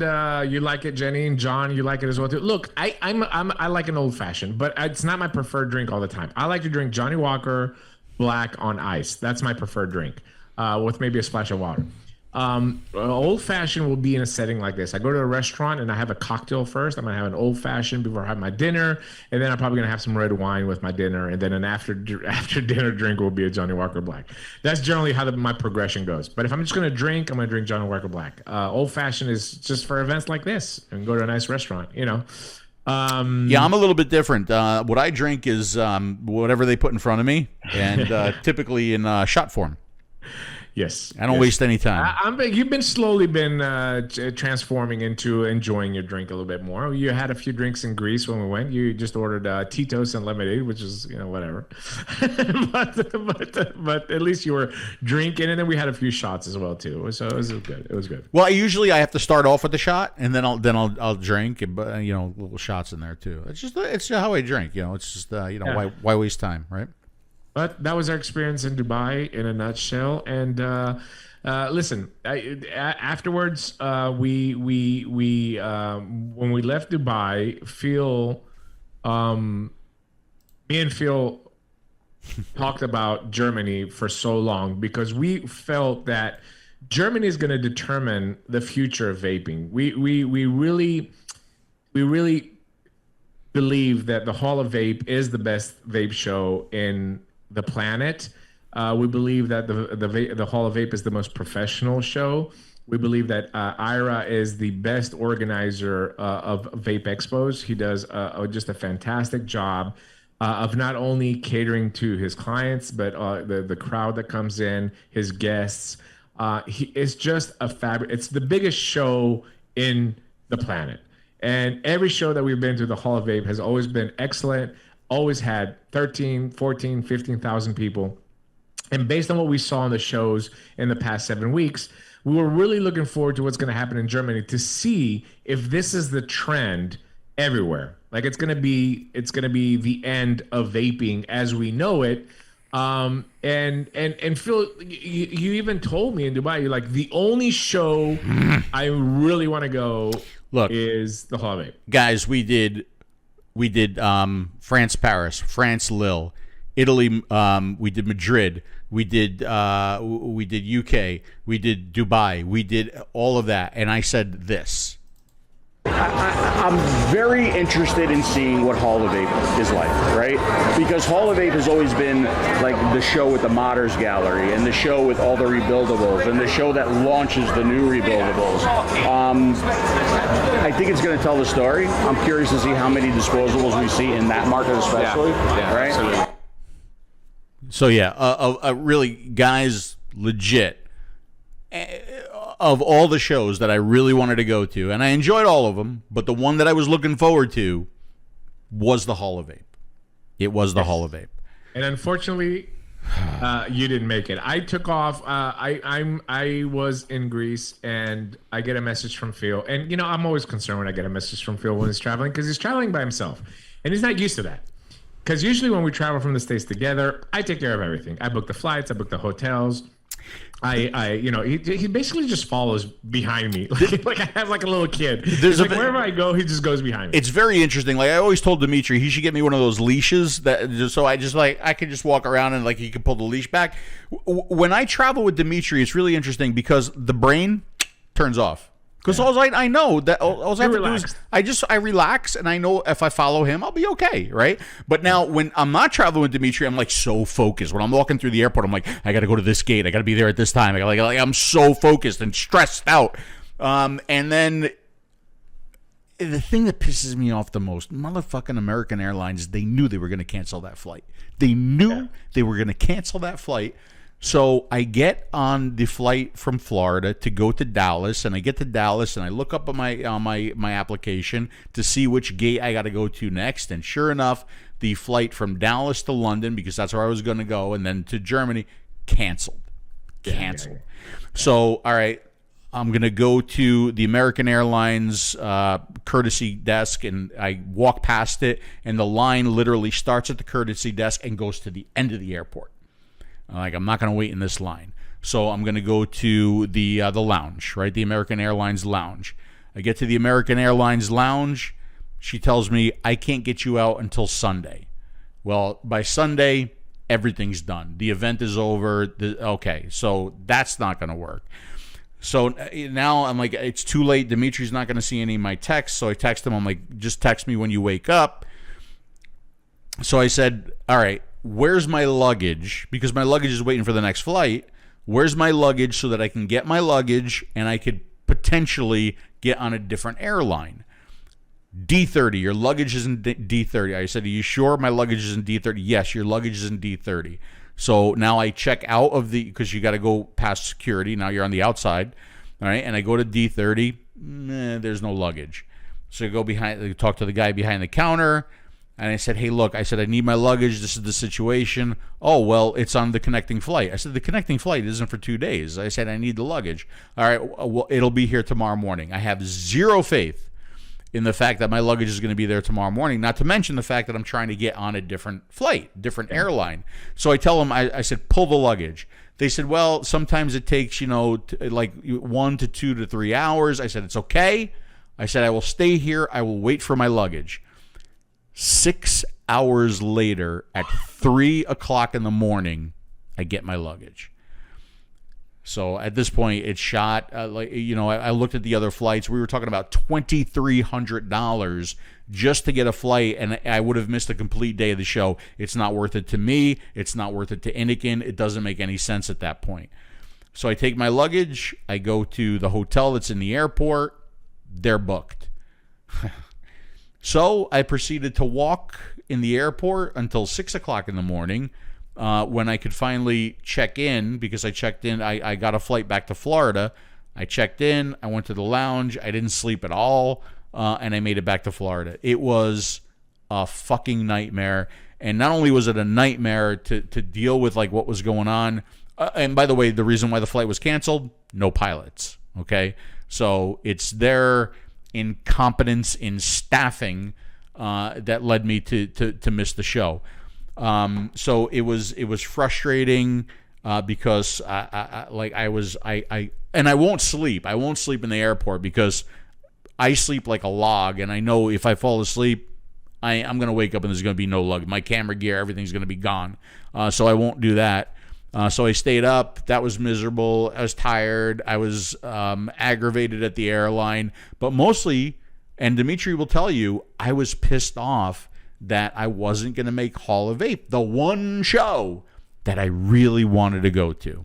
Very, very upset. Very upset. Yeah. So like you can see how I started off. If you've been following all along through all of the problems that we've had with the show tonight, when I started off, I said, it started great. We were back on the scene. We were back on the tour. We were going from show to show. It was great. Hugging people, meeting people, talking to people, spreading the vaping love, right? Talking about Inikin products and promoting Inikin products. And then it just, between Dubai and then getting hit in the head with Dubai and then getting hit in the head with Hall of Vape 2, it just ended on such a sour note. Such a sour note. It was bad. It was bad. Yeah. And listen, I will tell you briefly my thoughts, and we can talk a little bit maybe on the next show, and I'll bring some pictures and videos and stuff like that of the Hall of Vape. But I will tell you that the show did not disappoint. Unfortunately, with the new tax that's being implemented, well, July 1st in Germany, I thought it was going to be 20,000 people there. People were just come and buy products because there's a huge tax, an unfair tax being put in Germany. It's being challenged now. Hopefully they'll do something about it, but they're taxing everything. Batteries, wires, PG, VG, at extraordinary rates. A liter of base is like 180 euros now from 26 or whatever it was. But it was not a huge turnout. It was not. There was a lot of people there. I think it was in the 6,000-7,000 range. So half of what we're used to in the Hall of Vape. Now, a lot of this could be COVID related. People are still worried to go out. Yes. There were disposables there, but not. There was a lot of disposables there, Phil, but not. It wasn't the main theme. Big modders gallery, not as big as it used to be again, but a lot of modders there, a lot of open vapor product, a lot of liquid companies. It was a good balance of products, I should say. And Ira, once again, a gentleman, put on a fine show, very, very well organized, very well laid out. And I felt sad a little bit because I could see the disappointment in his face. We were shooting for that 10,000 mark of people to come into that show. It just did not happen. And it made it even harder for me. I did not enjoy the show. Dr. Fasarinos didn't come. He had COVID. Another German scientist that was supposed to be there didn't come. Mark Todd didn't come either, which was disappointing. I was really looking forward to seeing Mark. I haven't seen him in a few years. I bust his balls all the time, and you do as well too. But I really consider Mark to be a friend and a valuable asset to this community. Do you know what's crazy about Mark Todd not going? Is I talked to Mark a little bit, behind the scenes, and when I found out that he wasn't going, it eased my pain just a little bit. It really, really did, because he was one of the few people that I was looking forward to seeing and catching up with. Mark and I have a lot in common. We always bullshit about sci-fi because I can't bullshit about sci-fi with you because you don't care about it, right? And I was really looking forward to seeing Mark and catching up with him. And when I found out, and he had COVID, right? And when I found out that he was going, it eased the pain just a little bit. Not a lot, but just a little bit. Then Ira asked me to get on a panel with Nick Grim Green and with Charles from 𝗧𝗏𝗏, again because they had to change all the schedules around and all that. So I was more than happy to oblige, and we had two really good sessions on both days on the stage where we talked about consumer involvement and the trends in the industry, and It was not the same. I worked a lot because you were not there. Again, short-staffed at the booth because of the COVID situation. I didn't get to enjoy the show as much as I didn't even get to the K-Fund booth, if that tells you anything. But to me, I felt like Dubai, we got robbed. And then, American Airlines robbed you from me. So I got robbed back to back, Phil. Basically, that's what I'm saying. I got robbed back to back. So I got robbed twice. The most important question I have to ask you is, did you miss me? A lot. I really miss you because I think that Germany was a really good. It's our place. There's a lot of good friends there. A lot of people asked about you. And just there's a lot of Greek people that wanted to see you as well too that came to the show. If you ask the reactions from the people there, it was a mixed bag. Obviously a lot of people were a little bit disappointed. Germany is a place where we used to go a couple of years ago. People were walking around with mods the size of a baseball bat. This is the market there. A lot of rebuildables, a lot of big clouds, and Germany was the only show that I saw some haze in the air, but nowhere near what it used to be, right? Wow. And now with the disposable thing and all that, I get it. I understand all that, but there was a mixed bag of feelings from the people that were there. I have no complaints for the show. Business-wise, we did well. Seeing the friends there was great. Ira did a great job, organizer. Still the best show on the planet, but it begs the question, and we're going to close with this because it's going almost midnight, but it begs the question, where do we go from here, right? We saw now, a 9-week barrage of vape expos happening back to back to back. We know that some expos are starting up in September again. Where does the industry go from here? We've said it multiple times on the show today, Phil. If it's only going to be disposables, people are not going to come, and we totally agree with that. But where do you see us going into late 2022 and early 23 when it comes to shows? Yeah, I honestly I don't know. I really think it's up to the show coordinators, maybe, and the people who are behind the shows to create the balance that they need to get the enthusiasts back at the shows, to get the people back at the shows, to create, like you and I always talk about balance, right? Yeah. And I think if the balance is there, I think if the balance in that's one thing that really fascinated me about the Dubai show, because personally, I think that high-end mods, high-end devices might create some interest in Dubai.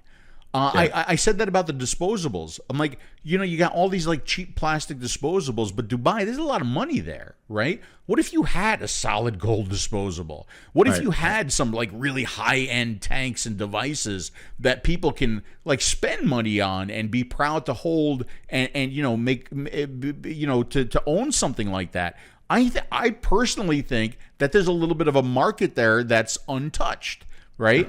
But create the balance at the shows where you still have your disposables that are selling, but also you bring everybody back into the fold. You bring the mouth to lung open systems back, and you bring the cloud chasers back, and you bring the rebuildables back, and you have something for everybody so that if they go to the show, there is something there for them. If it keeps going in this direction, there's going to be nothing there for them, and it's just going to be a bunch of disposables that one just looks like the others. They all have the same e-liquid. They're all ice flavors. Yeah. Where's the excitement there? Nothing. Nothing. Nothing. There's nothing there. I don't know how the organizers can adjust that, because if people are not interested to buy in a booth, I think that the consumer involvement is dying because people have either found what they want. It's just that hobbyist aspect, that community aspect is getting smaller and smaller and smaller. It's going back to what we were in 2011, 2012, and that's fine. Maybe moving forward, these shows should be B2B. It's something that I talk to all the organizers about. Is it make a consumer day one day or half a day? These 3-day shows with consumers are just impossible to fill. You're wasting money. Maybe more of the big shows happen B2B, and then we see maybe the rebirth. This is what I would do. This is my opinion, as always. This is. Oh my, opinions from both ends. You are listening to the DP Show. Opinions from both ends. With Jimmy and Phil. You are listening to the DP Show. I think that, in my opinion, we bring back smaller shows, right? We go back to forget about booking these huge expositions, and going back to the Vape Fest, right, in the UK, and going back to the VaporCon in the United States, going back to smaller regional shows, right, with a smaller amount of vendors, more affordable, that can bring the people in to make it more fun and party atmosphere and community. And hey, let's get together and hug and see a couple cool stuff. And then at night, we're going to drink and party and talk about vaping and leave the big shows to be, 2-3 a year in different places in Europe. And focus a little bit more on B2B than you're focusing on the consumer trying to fill out these huge exposition halls, which is just not going to happen. I think it's dead. That's basically what I'm saying. I think that the consumer involvement in these huge expositions is dead. I don't think we're going to see it again. I mean, obviously in America, we're not going to see it again. But in Europe, the same thing is happening. So why don't we go back to what worked at the beginning, meaning keep it more friendly, more family-like, that will bring in smokers that feel more comfortable coming into a venue that's not going to be the NEC in Birmingham, and it's going to be some tent outside with plenty of beer and sausage or whatever the fuck they eat in the UK. You know what I'm saying? Or beans and eggs or whatever. You know what I'm saying? go back to that. I think this is going to be key in order for this community to continue to grow, is going back to these smaller, more personable events instead of this huge exposition hall that sometimes even me, like I did in Germany, I didn't have time to go around to see everybody. Yeah, I'm sorry. I was looking at something. Yeah, I totally agree with you. Maybe that's the answer. Maybe going back to something small and intimate and getting that community back. Yeah. Because the community's gone away, right? Yeah. I will say something about Dubai that I didn't mention. We did get to meet Dr. Mendelsohn, yes, right? Which was fantastic. Absolutely great guy. This is his book. Stop Smoking and Start Vaping. He did autograph my book. He autographed yours as well. And he is going to be on the show. We're going to talk to him, and he said he's more than willing to come on the show. So a future DP show, Dr. Mendelsohn will be on there. Thank you very much for the book and for autographing it for us. We appreciate that.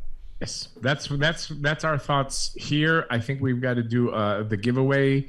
We do have to do the giveaway.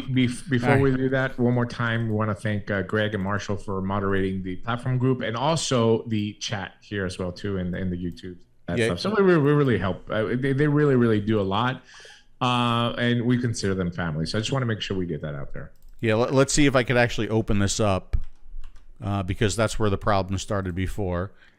Okay, that worked. Now let me go over here and see if I can get this to work. Keep talking there, buddy. Yeah, absolutely.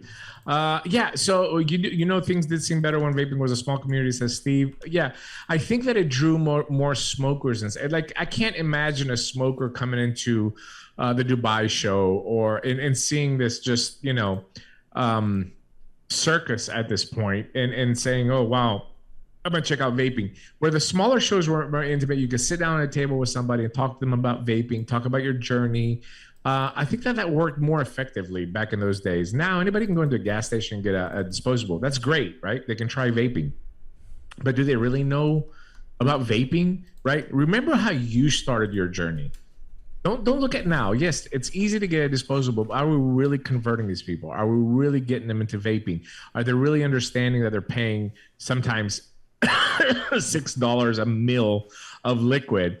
Do they know how to DIY? Stuff like this is how a lot of people got started in this, and we've lost completely that sense of I'm going to help you not only quit smoking with vaping, but I'm going to teach you vaping, right? The history of it, the origins. We used to do this. Now we have this. If you want to mouth to lung, direct line. There's just so much about vaping that makes it so much fun.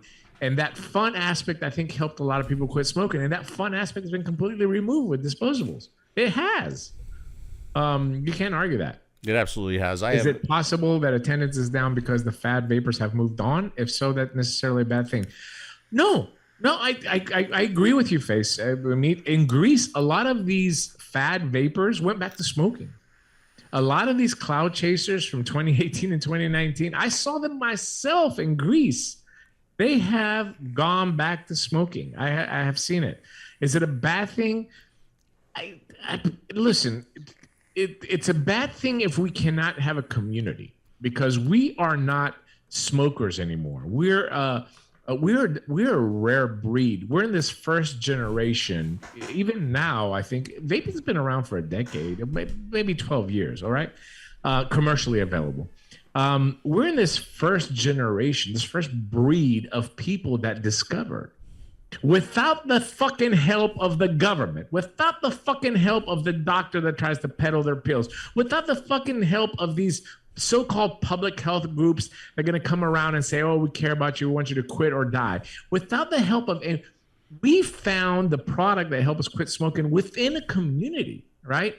So is it bad or not bad? I don't know. I think that taking that away is detrimental to the industry, not beneficial. Yes, some of the look that we saw maybe in 2019, 2020 was bad. I get what you're saying. But the look that we're getting now with, 12-year-olds picking up disposable vapes is not good either, right? Yeah.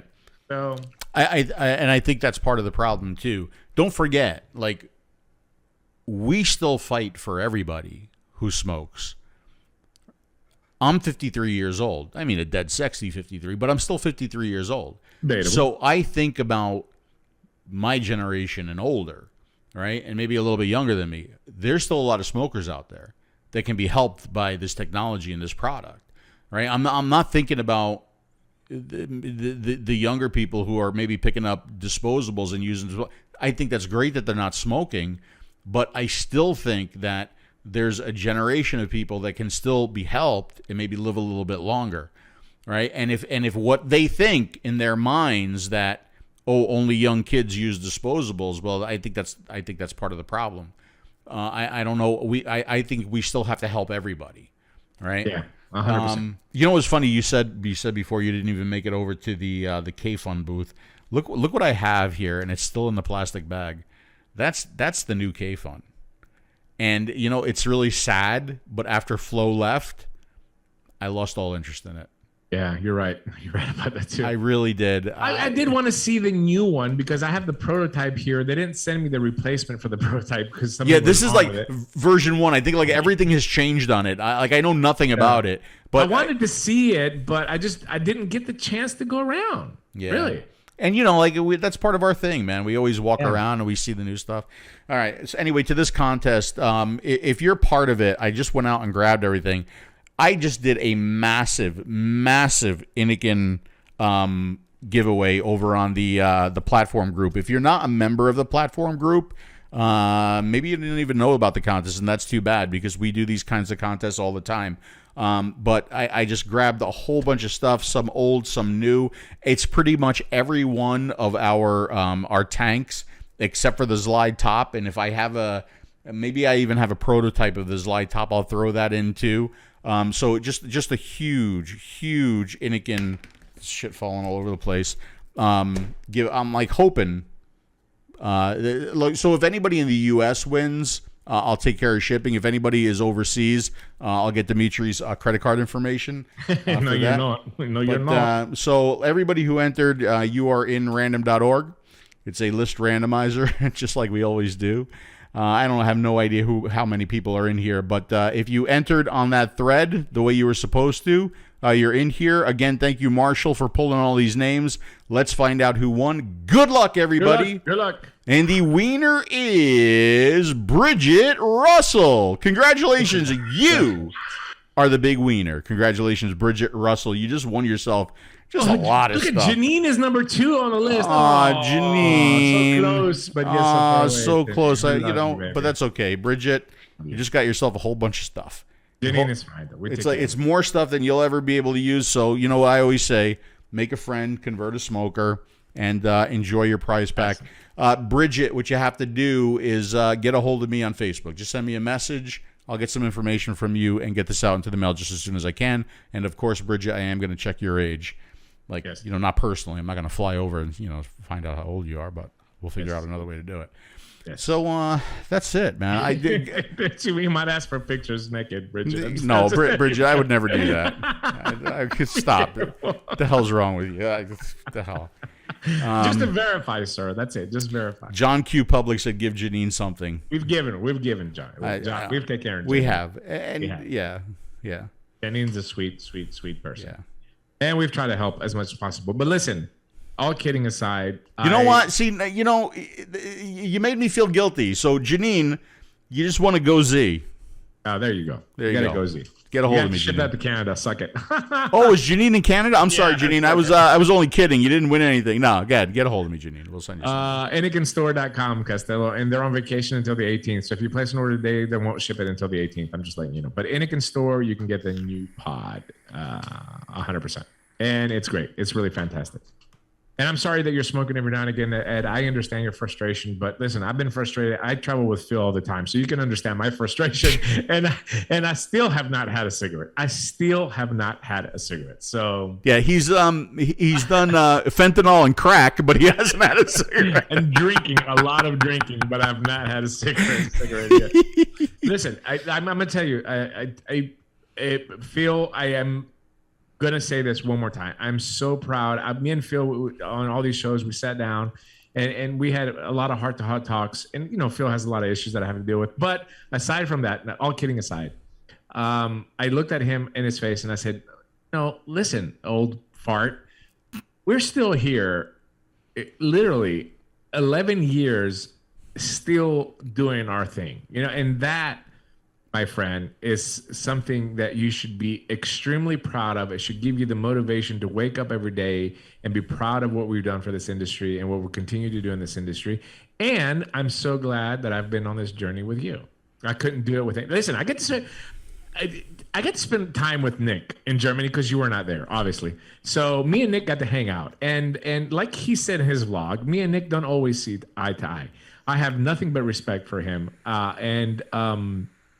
I got to know him a little bit more because we never hang out. He's in a different, clique, and we're in a different clique. But I did get to spend a couple of days with him. We had dinner, and we talked at the show a lot. And I try to give him some business pointers because that's what I do, right? I talk business all the time.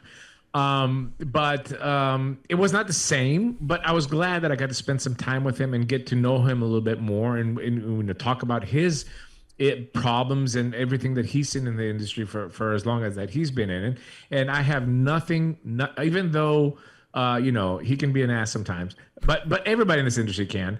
I have nothing but respect for them, and I really enjoyed spending our time having a couple of beers together and having dinner and coffee and all that with him. But it was not the same without you, my lover, my friend. Oh, I appreciate that. Yeah. Like Nick and I have a lot of stuff in common. We're both. You probably would have had a better time with him. Probably. Yes. We're both into sci-fi. Like I'm telling you, it's really the sci-fi thing that's lacking from our relationship. I would ask you to move in and even give you a drawer if you were into sci-fi a little bit more. But yes.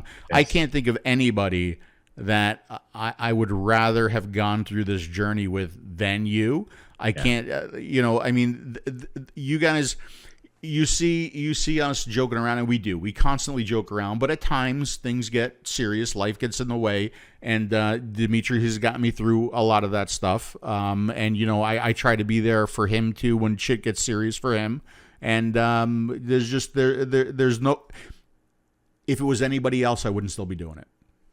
I agree with that 100%. Is that fair? 100%. Yeah. I feel exactly the same way. So I will do a shot to you and to everybody who's here, everybody who's on this and still watching. I so apologize. You know how I feel about the technical issues, and I'm so sorry for. I'm gonna try to rebuild my stuff and do the show next week. So. Okay. That'd be well. It worked all perfect when you were in Greece. When you're. Yeah, I just want to take that because I know it stresses you out a lot. So I just want to take that stress off your back because that's what I do. I always make sure that everybody's taken care of. Actually, it's been okay. I mean, it really has been okay. I think I've been doing a job with the shows. And you have. You've done great, but I know it's stressful for you. I know. There's just a lot of stuff to do. No, it's stressful it's stressful when it doesn't work, and I don't know why it doesn't work. That's the thing that always makes me the worst. The most angry. So anyway, and I understand. I know that feeling. I've been there quite a few times myself in the past, and I know it's. But yeah, it'll be fun. I want to get some new shots up, some new settings, maybe some new videos and stuff like that. So okay, I do want to tell people that are watching now. Just over the next couple of days, you're going to see a lot of videos come up on Phil's channel. Please check them out. The Dash Vapes tour in Greece. You're gonna see the 𝗵𝗶𝗹 video. You're gonna see we have an interview with one of the brains behind the 𝗍𝗂𝘀 technology with Inikin, with a new water-based vaping pod system, and with Benedict as well too. Just explaining to you, we get a lot of questions about that. This video will answer all your questions. Yeah. So please support, share the videos, give it a little like, and this is like 53 likes here. It's like 67 people watching. What are you doing? It's just free. It doesn't cost you anything to hit the like. It's free. And I will say this too. Obviously, YouTube is cracking down on vape reviewers, right? Everybody's having issues. Matt Cully, Suck My Mod, obviously one of them. I put a post up on Taste Your Juice about the shit that he's going through. My channel does have 2 strikes, right? So it could go away at any time. I am doing everything in my power to delete old videos, make videos available again, because everything is set to private, even though I have found out that even if you do set them to private, they can still see something in the video and shut your channel down. So if you start, because I'm going through and I'm deleting a lot of old stuff. I have everything on hard drive. Not that it matters. They're all old. They're irrelevant at this point. But I'm trying to delete all old stuff, trying to keep stuff that was relevant or very, very popular. And you might see things come back online. They have to be public before I can move them over to Rumble, right?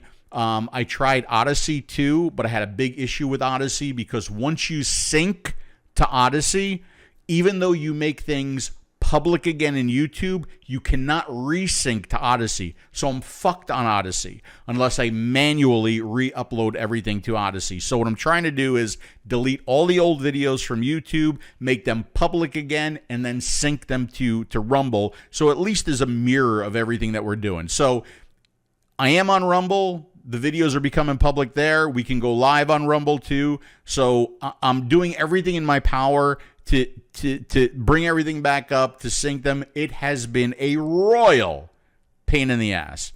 So hopefully everything will go smooth and I'll be able to delete all the old stuff from YouTube and it won't go away. But I do have another channel on YouTube. It's really a personal channel. I don't use it for anything except for issues and emergencies. Phil masturbates. Yeah, that's it's 𝗵𝗵𝗶 sextoys.com. Yes. But just know that I'm going through a whole bunch of shit, just like all the other vape reviewers, and it's just been a nightmare. Hey, Apathy, thanks a lot for the comment, buddy. We feel like godfathers too. We feel like we're old as fuck. Thanks, Red. Thanks, Janine. We appreciate you guys.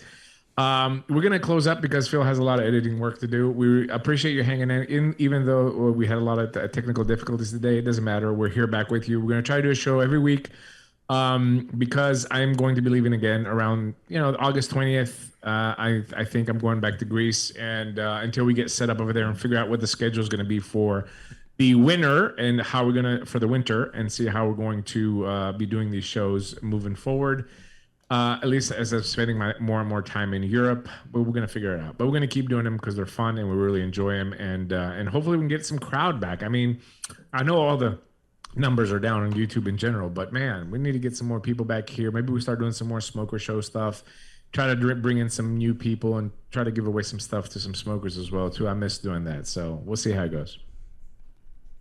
I just realized that I just celebrated my vape anniversary again. July. Congratulations. I don't remember how many years it's been. It's been like 95 years, something like that. It's gotta be 12 years. Yeah, 12 years.